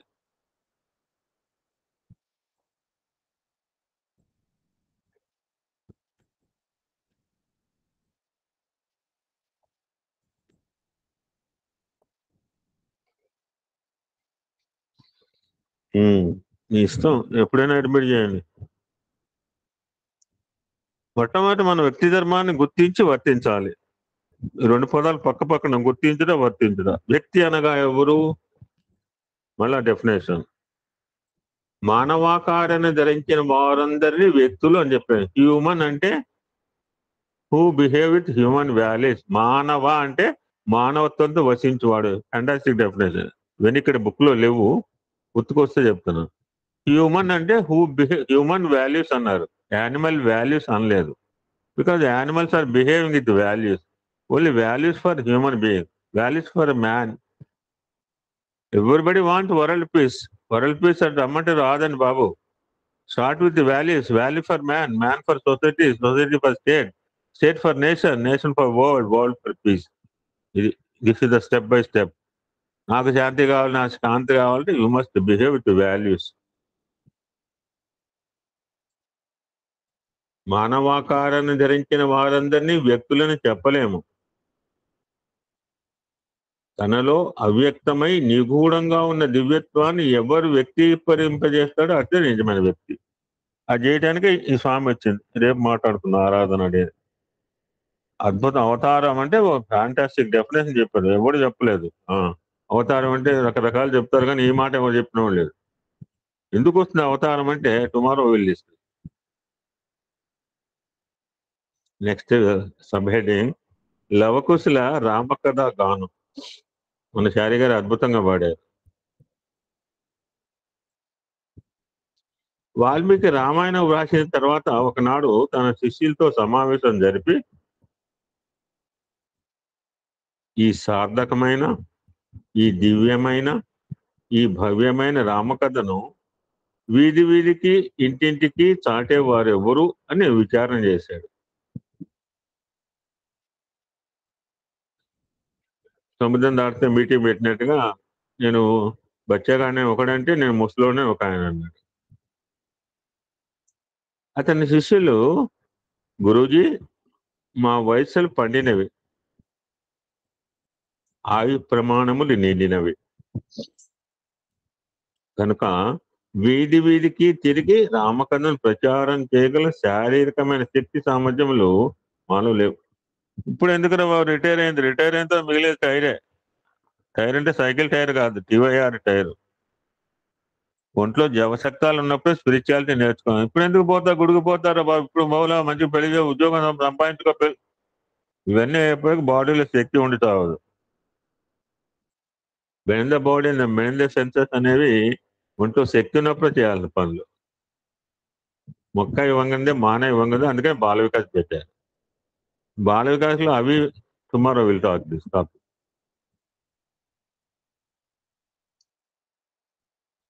ఈ మాటలు వినేసరికి వాల్మీకి కొంత నిరాశకు గురైనాడు. ఇప్పుడు నేను 50 గ్రంథాలు ఏం చేస్తున్నా, నెత్తి మీద కొట్టుకోవడానిక? నెత్తి మీద కొట్టుకోవడానికి 50 గ్రంథాలు ఏం చేస్తానండి? లేకపోతే నా పక్కనే తీసుకుపోతాను పైకి పోయేటప్పుడు.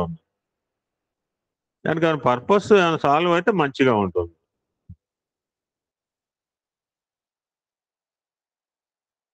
ఈ మాటలు వినేసరికి అశక్తులము, మా ఊళ్ళో కెపాసిటీ లేదు అనేప్పటికీ కాస్త గురువుగారు నిరాశ ఫీల్ అయ్యాడు. ఇంతలో లవకుశులు అక్కడికి వచ్చి, గురూజీ మీరెంతసేపు ఋషులతో జరిపిన సంభాషణ మేము విన్నాం. Will take up this responsibility. ఈ కార్యాన్ని పరిపూర్ణం గావించే అవకాశం, let me give the chance, అవకాశం మాకు ఇవ్వండి అన్నారు. మరి వాళ్ళెవరు?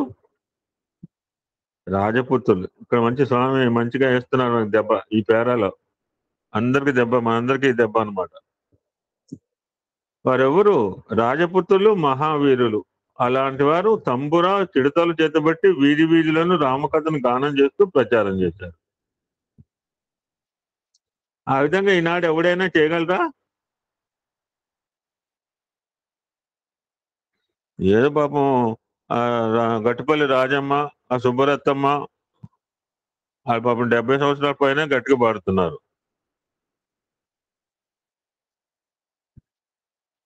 భజనలో గొంతెత్తి పాడాలంటే ఓహో ఈయన భజనలు కూడా పాడుతున్నాడా అని ఎవరైనా గేలి చేస్తారని చెప్పి భయం. ముఖంపై ఇంత విభూతి పెట్టుకోవాలంటే మా కన్యక నగర్లో భజనలు పెట్టుకోమంటే ఒక్కడు ఇంత తీసుకుని సూది మన కూర్చుని పెట్టుకోడు, సూది మన అందులో కూర్చి పెట్టుకుంటారు. ముఖంపై ఇంత విభూతి పెట్టుకోవాలంటే ఓహో ఈయన సాయిబాబా భక్తుడా అని అంటారేమో అని భయం. ఈ విధమైన అభిమాన మమకారాల కోసం ప్రాణాలు విడుస్తున్నారు ఈనాటి మానవులు. ఇవి ఉన్నంత వరకు మనం భగవన్నామాన్ని కూడా స్మరించడానికి వీలు కాదు. భగవన్నామాన్ని చెప్తే ఎవరేమనుకుంటారో అని భయం ఎందుకు? చేయరాని పనులు చేయడానికి నీకు భయం లేదా?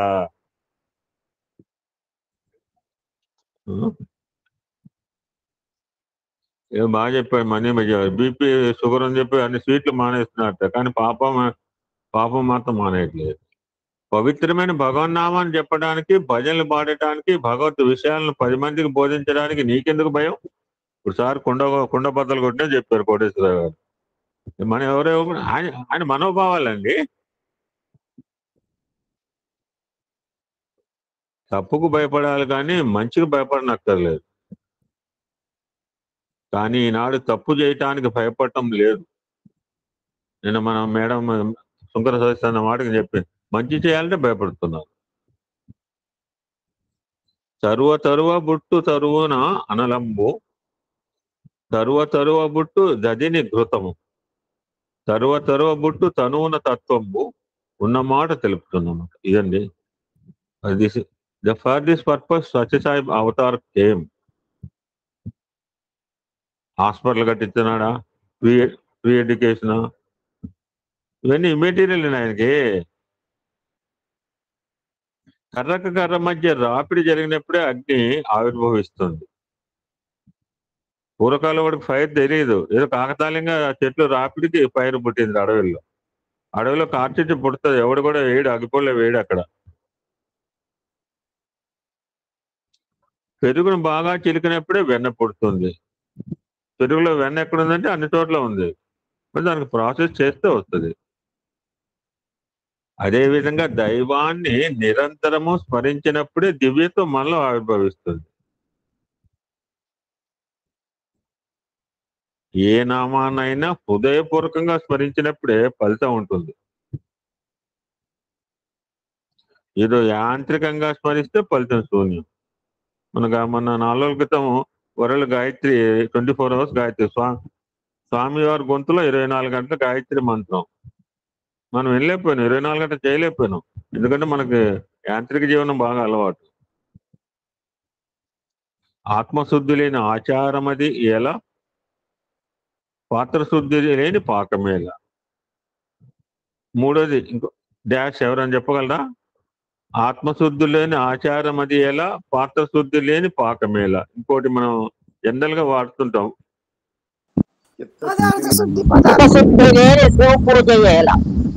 ఫంటాస్టిక్ అమ్మగారు, వేరే గుళ్ళో కూర్చోరాదు, ఎందుకు వస్తావు, టైం వేస్ట్ నీకు 2 గంటలు ఇక్కడికి వస్తే.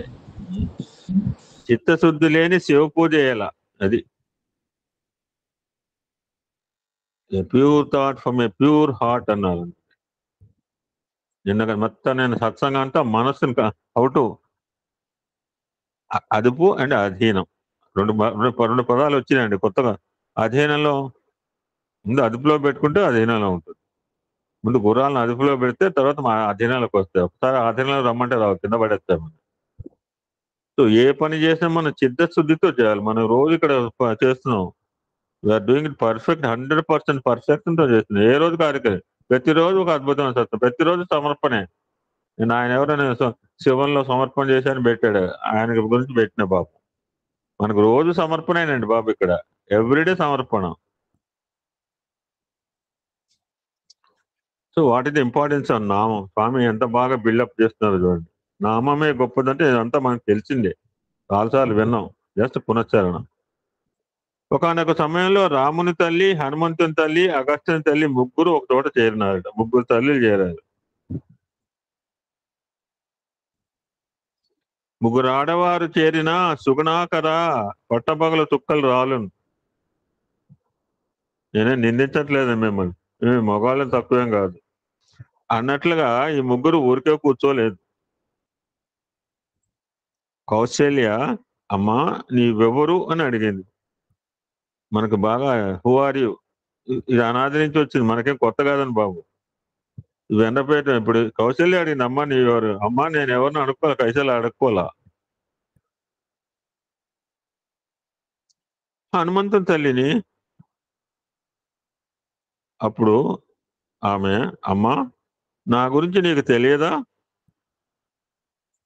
సీతాన్వేషణ నిమిత్తమే లంక చేరడానికి పెద్ద సముద్రాన్ని అతి సులభంగా దాటిన హనుమంతుని తల్లి నేను, ఏమనుకుంటున్నావు, యు డోంట్ నో మీ. ఈ మాట విని అగస్త్యుని తల్లి,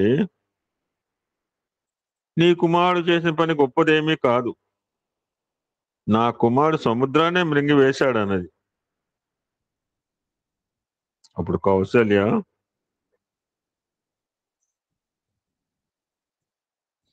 ఎవరి మహిమ వల్ల హనుమంతుడు సముద్రాన్ని దాటగలిగాడో, ఎవరి శక్తి వల్ల అగస్త్యుడు సముద్రాన్ని మింగగలిగాడో అట్టి శ్రీరామచంద్రుని తల్లి నేను అన్నది ఇంకాస్త కాలర ఎగరేసుకుంటూ. అంతలో రాముడు అక్కడికి వచ్చి, ఏమిటమ్మా నా గురించి ఏదో మాట్లాడుకున్నట్టుంటున్నారు అని అమాయకులు. రాముడు ఎప్పుడు అమాయకుడు బాలుడు, ఇన్నోసెంట్ బాయ్, ఏమనుకోడు. మన ప్రేమతో మాట్లాడితే రాముడు ఏమనుకోడు. కానీ అనగలిగే ధైర్యం ఉండాలి, లోపల ధైర్యం ఉండాలి. అందరూ అనలేదు రామయ్య ఇన్నోసెంట్ బాయ్, ఆయన మీద ఎంత ప్రేమ ఉంటే చెప్తే మనం అనలేము. అమాయకుని వల్లే ప్రశ్నించాడు. తను సాక్షాత్ నారాయణ అయినప్పటికీ అమాయకుని వల్లే, సామాన్య మానవుని వల్లే ప్రవర్తించాడు. అప్పుడు ఆ ముగ్గురు తల్లుల మధ్య జరిగిన సంభాషణ తెలుసుకున్నాడు. అమ్మా, హనుమంతు సముద్రాన్ని దాటగలిగాడంటే, అగస్త్యుడు సముద్రాన్ని మింగగలిగాడంటే దానికి వారి భక్తి ప్రపత్తులే మూల కారణం.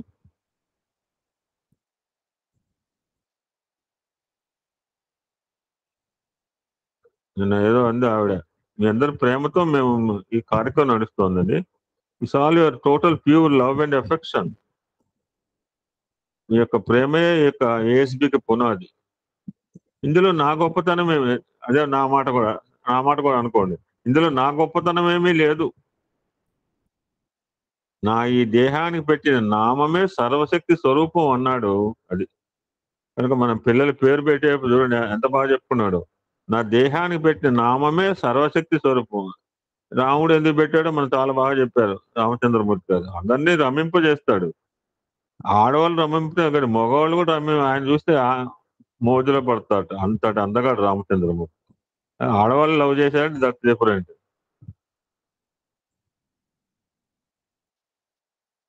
How Swami building the story. నా దేహాన్ని పెట్టిన నామమే సర్వశక్తి అని. మీరు రామనామ విశిష్టత ఎన్నిసార్లు చెప్తారు సార్ అంటే ఎన్నిసార్లు చెప్పాల్సి వస్తుంది. మనకు గుర్తునేదాకా చెప్పాలి, మూర్తిగా టకటగా చెప్పగలగాలి. మనకి ఎవ్రీ టైం డౌటే. నేను చూడు 4 అనువాకాలు ఆయన ఫిల్టర్ చేశాడు, కింద మీద పోసాడు, ఆడుకున్నాడు 4 అనువాకాలతో. ఆయన గొప్పతనం చూడండి, ఎంత పొలైట్ గా ఎంత ప్రేమతో బిహేవ్ చేస్తారు కోటేశ్వర గారు, శాస్త్రి గారు. చూడండి ఎక్కడ కూడా ఎవరితో నోరు జారలు. అమ్మా అమ్మ అంటాడు ఎవరినైనా సరే. రామ అనే నామంలో రా, ఆ, మా అనే 3 అక్షరములు చేరి ఉన్నాయి. రా అగ్నిబీజము, ఆ సూర్యబీజము, మా చంద్రబీజం. అగ్నిబీజము పాపాలను భస్వం గావిస్తుంది, నీ తేడా లేదు, ఏ చేస్తారు స్వాహ. సూర్యబీజం అజ్ఞానందకారం ని దూరం చేస్తుంది, తమసోమ జ్యోతిర్గమే. చంద్రబీజము తాపములను చల్లార్చాయి. సో రామనామం మన 3 పాపము, శాపము, తాపములు. విమానము రామ అంటే మన పాపాలు పోతే, అంటే పాపాలు చేసి రామ అంటాం కాదు. పాపము, శాపము, తాపము తెలియకుండా జరిగిన చల్లార్చే శక్తి కలిగినటువంటిది రామనామం. ఇంకో మాట థాట్, వర్డ్, డీడ్ అంటాం. తలంపు, మాట, క్రియ ఈ 3 ఏకత్వమే రామతత్వం. ఒక ఆలోచన నిన్న బాగా అడిగింది, ఆలోచన చెడు ఆలోచన వచ్చింది, దాన్ని ఇంప్లిమెంట్, చెడు ఆలోచన వచ్చినా we have to face the impact. ఆ చెడు ఆలోచన ఊరుకోదు, లోపల మొత్తం బాడీ అంతా కలుషితం చేస్తుంది, ఇంప్లిమెంట్ చేసినా చేయకపోయినా ముందు. సో ఆలోచన బీ అవేర్ ఆఫ్ డాగ్స్ అన్నారు, కుక్కలోనే జాగ్రత్త. సర్వవ్యాపకమైన రామతత్వం, సర్వ జీవాంతరాత్మతత్వమే రామతత్వం. అందుకని మనం ఆత్మ రాముడు అంటుంటాం. అద్భుతమైన గ్రంథం ఉంది ఆత్మ రాముడు. ఇప్పుడెప్పుడే టేకప్ చేసే అవకాశం లేదులేండి దాన్ని. కనుకనే మనం మాటల సందర్భంలో స్వామి నా ఆత్మారామునికే తెలుసు అంటుంటాం. మనం ఏమనుకుంటాం, స్వామి చెప్తుంటారు. స్వామి అనుకుంటే మనం చెప్తాం. ఆత్మకే రామ అని పేరు. రామ అనగా రమింపజేసే తత్వము. మరలా మన శివమంత్రానికి మా జీవము, మాధవ మంత్రానికి రా జీవము. ఈ రెండింటి వివరము తెలిసిన గనునికి నేను మొక్కెదను అన్నాడు త్యాగరాజు. నమశివాయ అని పంచాక్షరి మంత్రాలు మకారం ప్రాణము, మకారం లేకపోతే నశివాయ. అలాగే శివుడు కాదని, శివుడు శివాయ అంటే ఈ నాట్ శివ, కనుక అందులో మకారం ఉండే తీరాలి. ఇంకా ఓం నమో నారాయణ అష్టాక్షరి మంత్రంలో రకారమే ప్రాణము, రకారం తీసేసి నాయనాయ. నాయనం అంటే నిర్జీవం, స్టెరైల్, నిర్జీవమైపోతుంది. కనుక ఇందులో రకారం చాలా ప్రధానం. ఈ రెండింటి యొక్క చేరికే రామ అనే నామం. కనుకనే ఇది ప్రాణస్వరూపమైంది అన్నారు. రామనామం ప్రాణస్వరూపం. ఎందుకంటే it's a combination of Harihara. Hari Hari Hari Hari Hari అనరే, ఆత్మారామని మదిగొనరే, శివ శివ శివ శివ శివ అనరే, శివకేశవులు సమమండి. వాళ్ళిద్దరికి భేదం లేదు, మనం కూడా చదువుతుంటాం. సో మీరాకు తులసీదాస్ సందేశం అని ఒక క్యాప్షన్ చెప్తున్నారు స్వామి. నేను ఒక ఆర్టికల్లో ఇది రాస్తే ఎవరో మీరాబాయి రాముడి గురించి తెలియజెబుతుంది అంటే మనం మిడిమిడి జ్ఞానం వాళ్ళు తీసేయాల్సి వచ్చింది. నామస్మరణ నాటికల్లో మీరాబాయికి ఈ రాముడి మాటలు చెప్తుంది. ఒకవేళ చూసి రాముడు మీరాబాయి కృష్ణ గురించి చెప్తుంది కానీ రాముడి గురించి చెప్తుంది అంటే నేను కూడా నా బుర్ర పని చేయాల.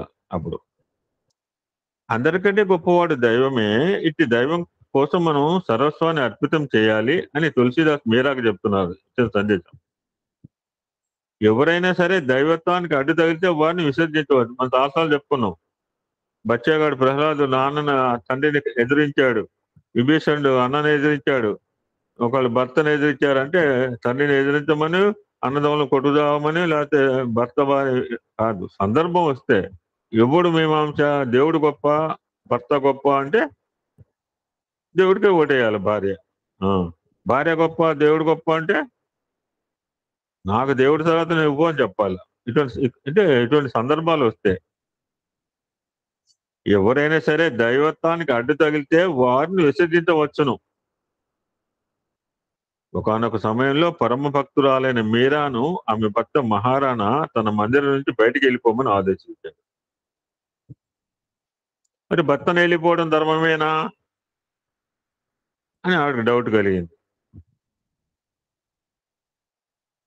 తన సందేహాన్ని తీర్చవలసిందని చిత్రకూట పర్వతంపై నివసిస్తున్న నేను చిన్న వీడియో పెట్టాను. నేను 1.5 రాముడి ప్రయాణం మొత్తం బొమ్మలతో సహా చాలా హిందీలో బాగుంది. ఎవరిని చూసారో లేదో. స్మాల్ వీడియో ఆఫ్ 1.5 minute రాముడి ప్రయాణం చేసిన మార్గం అంతా బొమ్మలు, చిన్న చిన్న బొమ్మలతో సహా. చూశాను సాయిరామ్, చూశాను సాయిరామ్. నాకు పని లేదు, మీకు పని లేదు. చూసాం చాలా బాగుంది. నాకు పని లేదు, మీకు పని లేదు. భలేవాళ్ళు దొరకం బ్యాచ్. తన సందేహాన్ని తీర్చవలసిన చిత్రకూట పర్వతం నివసించిన తులసీదాసు ఒక లేఖ వ్రాసింది. Right, wrote a letter. దానికి రిప్లైగా అమ్మా మీరా, ఇందాక అనుకున్నాం మాతృదేవోభవ పితృదేవోభవ సార్ బాగా చెప్పాడు మన రామచంద్రమూర్తి. చాలా జాగ్రత్తగా విన్నాను. విశ్వామిత్రుడు రాగానే సభలోకి రమ్మని చెప్పాడు. రామలక్ష్మణ తీసుకురాని అన్నాడు. సభలోకి ఎంటర్ అయిన ముందు తల్లికి దండం పెట్టాడు. ఇది కొంతమంది మాత్రమే చెప్తారు సీక్వెన్స్. బాగా రామాయణం డైజెస్ట్ అయిన మూర్తి గారు లాంటి వాడు. అందరు చెప్పరు. జనరల్ గా ఏమనుకుంటారంటే బయట నుంచి వచ్చినాడు, ముందు వాడిపోయి దండం పెట్టారు, వాడి పాదాలు మొక్కారు అనుకుంటారు. It's not nothing doing. అలా చెప్తే రామాయణం ఎప్పుడో జరిగింది. రామాయణం జరిగిందో లేదో నాకు తెలియదు. ఇప్పుడు ఎందుకు రామాయణం నేను చెప్తున్నానండి. అలా బిహేవ్ చేశాడు కనుకనే రామాయణం ఈ రోజు చెప్పుకుంటున్నా. అది జరిగిందో నా I don't know it happened or not. మాతృదేవోభవ పితృదేవోభవ ఆచార్య లాస్ట్ గా ఆయనకి దండం పెట్టాడు విశ్వామిత్రుడికి. విశ్వామిత్ర కోపం వచ్చినా రావచ్చు, పళ్ళు పటపట కొరుకినా కొరకని. రాముడు ధర్మాన్ని వీడాడు. నాకు పెట్టకుండా వాళ్ళు పెడతావు అనుకుంటాడు. ఎందుకంటే వీళ్ళు దుర్వాసుడు వీళ్ళంతా ఒకటే బ్యాచ్. మాది అదే బ్యాచ్. దుర్వాస, అగమస్సును, విశ్వామిత్ర ఋషులు చాలా కోపంగా ఉండేవాళ్ళు మా ఫ్యామిలీ. నేను మా ఫాదరే. మిగిలిన వాళ్ళంతా శాంత స్వరూపులే, శాంతాయుధాలే. నిజమే, వీరందరూ దైవ సమానులే. కానీ నీకు దైవానికి అడ్డు తగిలినప్పుడు తల్లినైనా సరే, తండ్రినైనా సరే, గురువునైనా సరే ఎవరిని త్యజించవచ్చును అని జవాబు రాసి రిప్లై పంపించాడు తులసీదాస్. ఎవరిని ఉన్నాడో తాటకని చంపమంటే నువ్వు కాదు, నీకంటే ముందు చాలా మంది చంపారని చెప్పాడు. ఎవరిని చంపాడు? రాముడు అడిగట్ట. ఎవరిన స్త్రీని మగవాడు చంపాడా అంటే అప్పుడు చెప్పాడు. దైవం కోసం తల్లిని ధిక్కరించాడు భరతుడు, తండ్రిని ధిక్కరించాడు ప్రహ్లాదుడు, గురువుని ధిక్కరించాడు బలిచక్రవర్తి. ఇంకేం కావాలి? ప్రాకృతమైన జీవితంలో వీరందరినీ గౌరవించవలసిందే, ప్రేమించవలసిందే. కానీ భగవత్ విషయంలో ఇట్టి అభిమాన మమకారాలకు అవకాశం ఇవ్వకూడదు. సర్వసంగ పరిత్యాగైన వాడే నిజమైన భక్తుడు. బాలవాకు బ్రహ్మవాక్ అని నేను అనుకున్నాం. అందరు వెళ్ళిపోయిందో చెప్పింది పాపం ఆవిడ, భక్తవత్సలమ్మ సీక్రెట్ గా. ఇప్పుడు చెప్పు ఓపెన్ గా భక్తవత్సలమ్మ ఒక 2 మాటలు, నీకు ఇబ్బంది లేకపోతే. ఓకే, బ్రహ్మవాక్ అని చెప్తున్నారు స్వామి.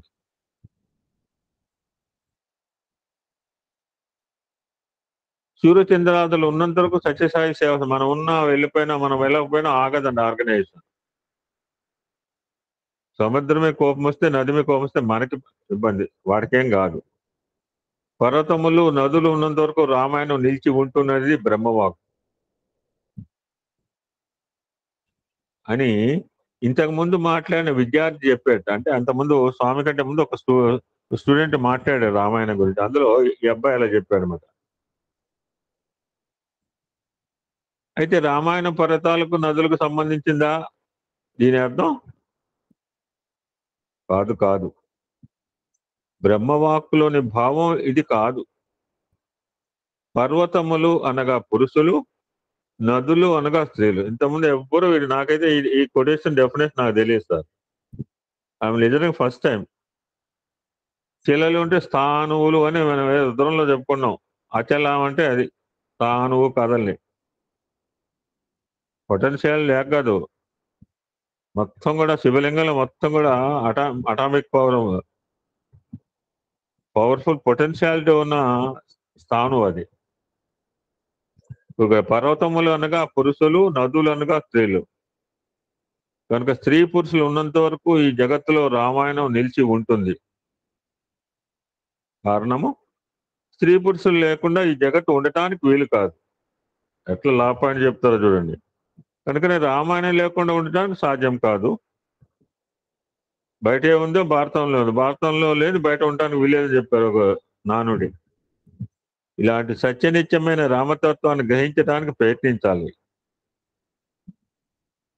ఈనాడు రాముడి పుట్టినరోజును పెద్దగా బొట్టు పెట్టుకుని ప్రత్యేకమైన పూజలు చేస్తున్నాము. ఈ బొట్టు పెట్టుకోవడానికి, పూజలు చేయడానికి జన్మజన్మలే రావాలేనా? ఇది సరియైన భక్తి కాదు. సర్వదా సర్వకాలేసు సర్వత్ర రామచింతన చేయాలి.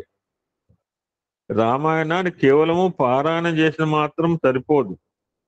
మా సోదరిమ నేను బాగా చెప్పింది, రాముని ఆదర్శాలను అనుసరించాలి.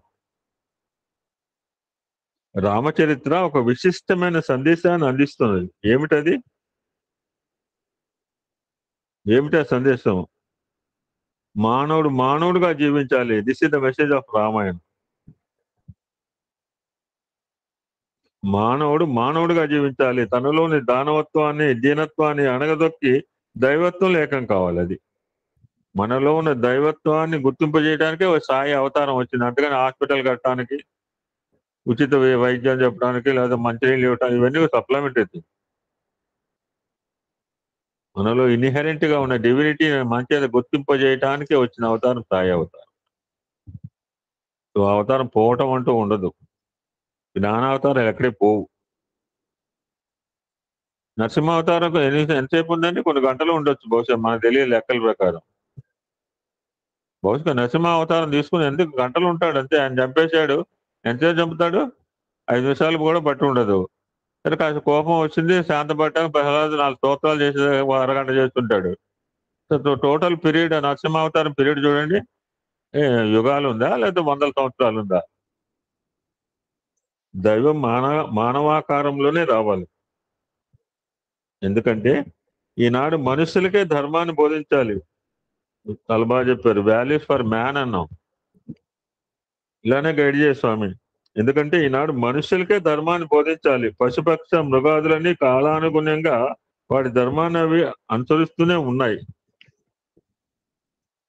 కానీ మానవుడే ప్రకృతి ధర్మానికి విరుద్ధంగా ప్రవర్తిస్తున్నాడు. కనుకనే దైవం మానవాకారంలో వచ్చి మానవులను ఉద్ధరించి ప్రేమతత్వాన్ని వ్యాప్తి గావించి జగత్తును దైవమయంగా మార్చుతూ వస్తున్నాడు. దిస్ ఈజ్ ఎసెన్స్ ఆఫ్ ఆరాధన అనే స్వామి అవతారం ఎందుకు వచ్చిందంటే ఇది. మానవాకారంలో రావాలి, మనల్ని ఉద్ధరించాలి, ప్రేమతత్వాన్ని వ్యాప్తి గావించాలి, జగత్తును దైవమయంగా మార్చాలి. ఫర్ పర్సన్ సత్యసాయి అవతారం కేమ్. ఇదే మీనాడు తెలుసుకోవాల్సింది. ఈ టాపిక్ ఇలా వస్తుంది నేను ఊహించలేదు కూడా. దైవం లోకోత్తర నిమిత్తమై వస్తాడే తప్ప తన గురించి తాను రాడు. తనకు కావాల్సింది ఏముంది జగత్తులో? ఏమీ లేదు. అన్ని తన హస్తంలో ఉన్నాయి. ఏమున్నాయి Swami? Nothing. Everything is nothing. Swami చేతులు ఖాళీగా ఏ అవతారం కూడా 2 చేతులు పైకెత్తి ఆశీర్వదించే అవతారం లేదట. ఒక అవతారం పైకి లే, ఒక అవతారం ఏదో అంటే రకరకాల భంగిమలు పెడుతుంటారు అవతారాలు. రామచంద్ర, వెంకటేశ్వర స్వామి. బట్ 2 చేతులు పైకెత్తి బ్లెస్సింగ్స్ ఇచ్చిన అవతారము మనం ఎన్నోసార్లు ప్రత్యక్షంగా దర్శించిన వాళ్ళు. ఇందులో సీక్రెట్ ఏం లేదని బాబు. So Swami is concluding his message of one of the Sriramnavami festival. This was delivered in 1998. ప్రేమ స్వరూపులారా, మీరందరూ దైవం నుంచి వచ్చినటువంటి వారే కనుక దైవంలోనే లీనం కండి. మరి మార్గం ఏంటి అంటే నిన్న ప్రేమ ఒక్కటే మార్గం. ఇప్పుడు 4వ అనువాకంలో ద్రష్ట మొత్తం హోల్ ఫ్యామిలీతో వస్తున్నాడు శివ పరమాత్మ. ఒక్కడు రావట్ల, బాణాలు పట్టు రావట్ల, సకుటుంబ సమరివారంగా అందరినీ ఆయా ఫ్యామిలీ మెంబర్స్ తో అందరు కూడా ఆ విశ్వ విరాట్ స్వరూపంతో మనం దర్శించబోతున్నాం 4వ అనువాకం. సో దీనికి ప్రేమ ఒక్కటే మార్గము. ఈ శ్రీరామనవమి ఒక్క రోజున మాత్రమే పూజలు చేసి పాయసం భుజిస్తే ప్రయోజనం లేదు. క్షణము భగవత్ చింతన చేస్తూ రావాలి. ఈ విధంగా చేసినప్పుడే మీకు దివ్యత్వం సాక్షాత్కరిస్తుంది. దేహభ్రాంతి తొలగిపోయి దైవానుగ్రహం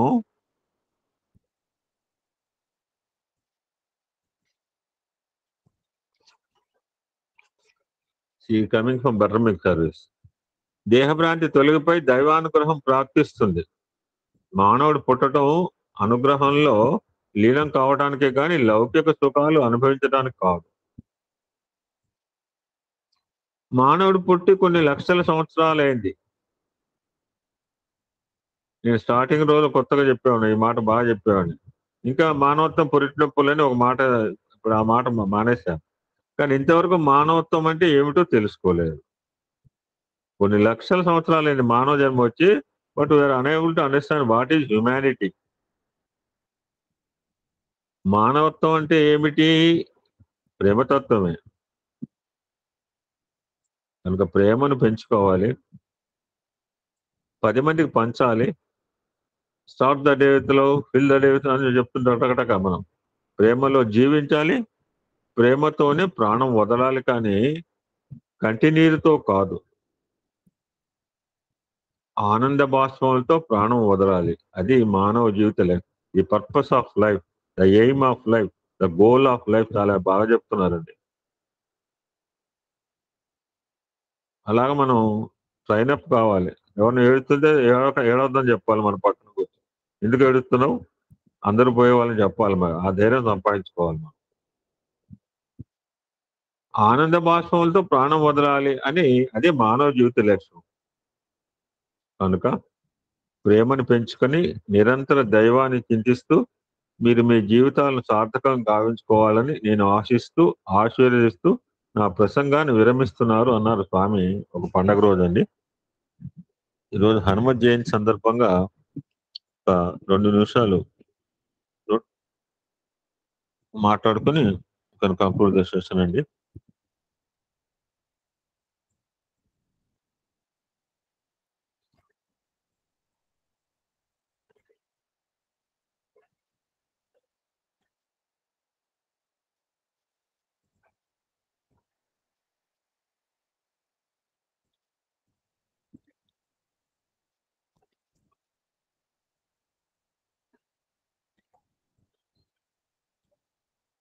ఒక చిన్న చిన్న 2-3 minutes అండి. I don't want take more than.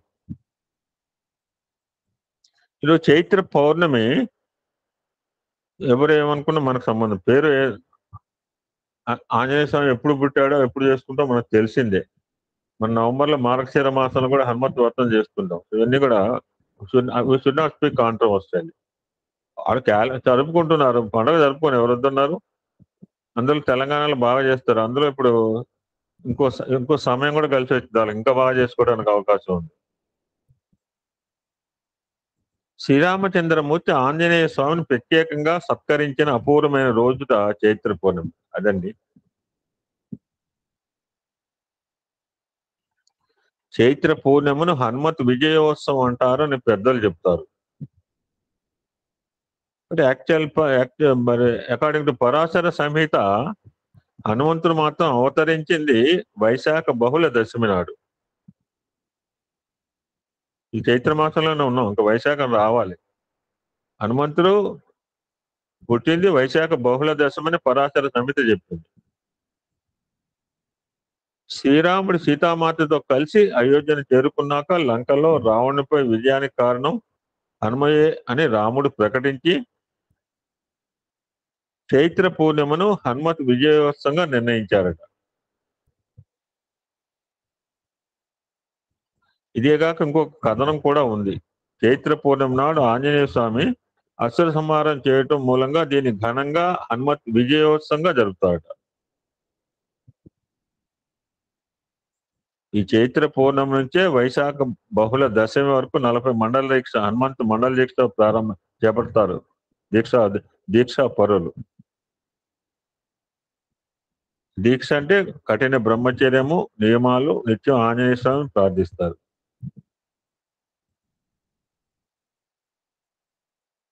అంత కఠిన నియమాలు పాటించకున్నా, మెడలో మాల వేసుకోకపోయినా మనం కూడా నిష్టగా ఈ మండలం రోజులు నిష్టగా ఒక్కసారి లేదా 5 సార్లు చాలీసా పారాయణ చేస్తామని సంకల్పం. ఇప్పుడు కూడా మా గ్రూప్ లో 2 కోట్లు 3 కోట్లు చేసాం. ఇంకా పాపం చాలీసా చేస్తూనే ఉన్నారు రామ్మోహన్ రావు గారు, సుందరి గారు. మేము 3 కోట్ల యజ్ఞం పెట్టుకున్నాం, అయిపోయింది అది. ఇంకా కొంతమంది చేస్తూనే ఉన్నారు. నిజానికి ఇప్పుడు అది అత్యవసరం కూడా. ఎందుకంటే మన సమాజంలో జాడ్యము, బద్ధకము, నిర్లిప్తత, తమస్సు ఈ గుణాలు పెరిగిపోయినాయి. ఈ జాడ్యం పోవాలంటే, బద్ధకం పోవాలంటే ఏదో ఒక మాల వేస్తే దీక్ష కనీసం 40 రోజులు పొద్దునే 6 లేవచ్చు. ఇప్పుడు 4 సంవత్సరాలు కూడా పొద్దునే నగర సంకీర్తన అటెండ్ అయ్యే వాళ్ళు ఉన్నారు ఈ గ్రూప్ లో. ఎవరైనా చెప్పండి, మేము ఉన్నామని చెప్పండి, మిగిలిన వాళ్ళు వింటారు. మేము 4 సంవత్సరాలు బట్టి నగర సంకీర్తనకు వస్తాం, గుండె మీద చేసి చెప్పండి అమ్మా, చెప్పండి. సాయిరామ్, నేను ఉన్నాను సార్. చెప్పండి సార్, గట్టిగా సార్, బల్ల గురించి చెప్పండి. సాయిరామ్, నేను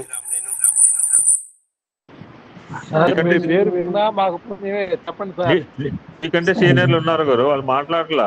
ఏందో నోరు మూసి కూర్చుంటారా విజయ్ కుమార్? సాయిరామ్, సాయిరామ్ సార్. డెఫినెట్లీ వస్తున్నాను. చెప్పు. నగర సంకీర్తన ప్రతిరోజు 4:30 అయ్యేసరికి బయలుదేరుతా సార్. 4 సంవత్సరాల మాట చెప్పు. 4 సంవత్సరాల నుంచి కంటిన్యూ. ఆ మాట చెప్పు బాబు. 4 రోజులు అనుకుంటారు, 4 అంటాడు. లేదా 40 విజయ్ కుమార్ 40 రోజులు మండల దీక్ష బట్టే. మండల దీక్ష కాదు, ఏంది 4 సంవత్సరాల దీక్ష Vijay Kumar. I'm the practical, I'm the witness అండి విజయ్ కుమార్ కి. సాయిరామ్, సాయిరామ్. సో నువ్వు దీక్ష పట్టక్కర్లేదు విజయ్ కుమార్, నువ్వు దీక్షలోనే ఉన్నావు, గుర్తుపెట్టుకో. అవును సార్. వాళ్ళు దీక్ష పెట్టినట్టు ఎప్పుడు అయిపోద్దా అని చూస్తుంటారు. నేను 8-9 సంవత్సరాలు దీక్ష పెట్టి, నేను ఇప్పటికీ దీక్ష పట్టి 9 సార్లు దీక్ష పెట్టి పోయి వచ్చిన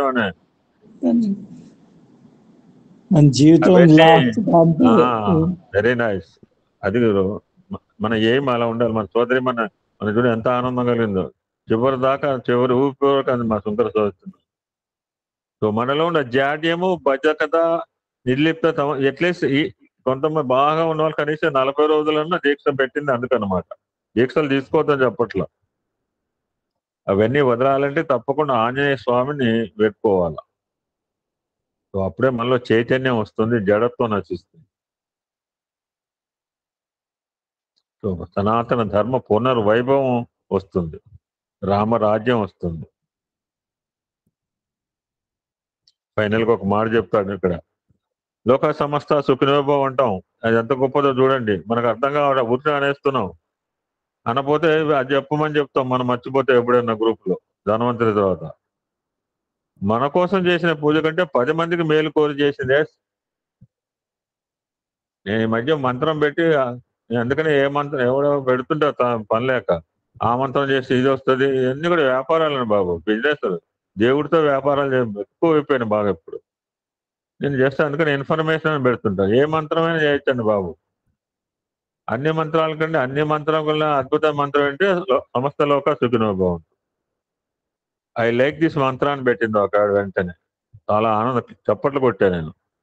సో మన కోసం చేసే పూజ కంటే 10 మంది మేలు కోరి చేసింది మరింత ఫలితం ఇవ్వటమే కాదు, శీఘ్ర ఫలాన్ని, రక్షణను, కామ్యసిద్ధిని, కార్యసిద్ధిని ఇస్తుంది.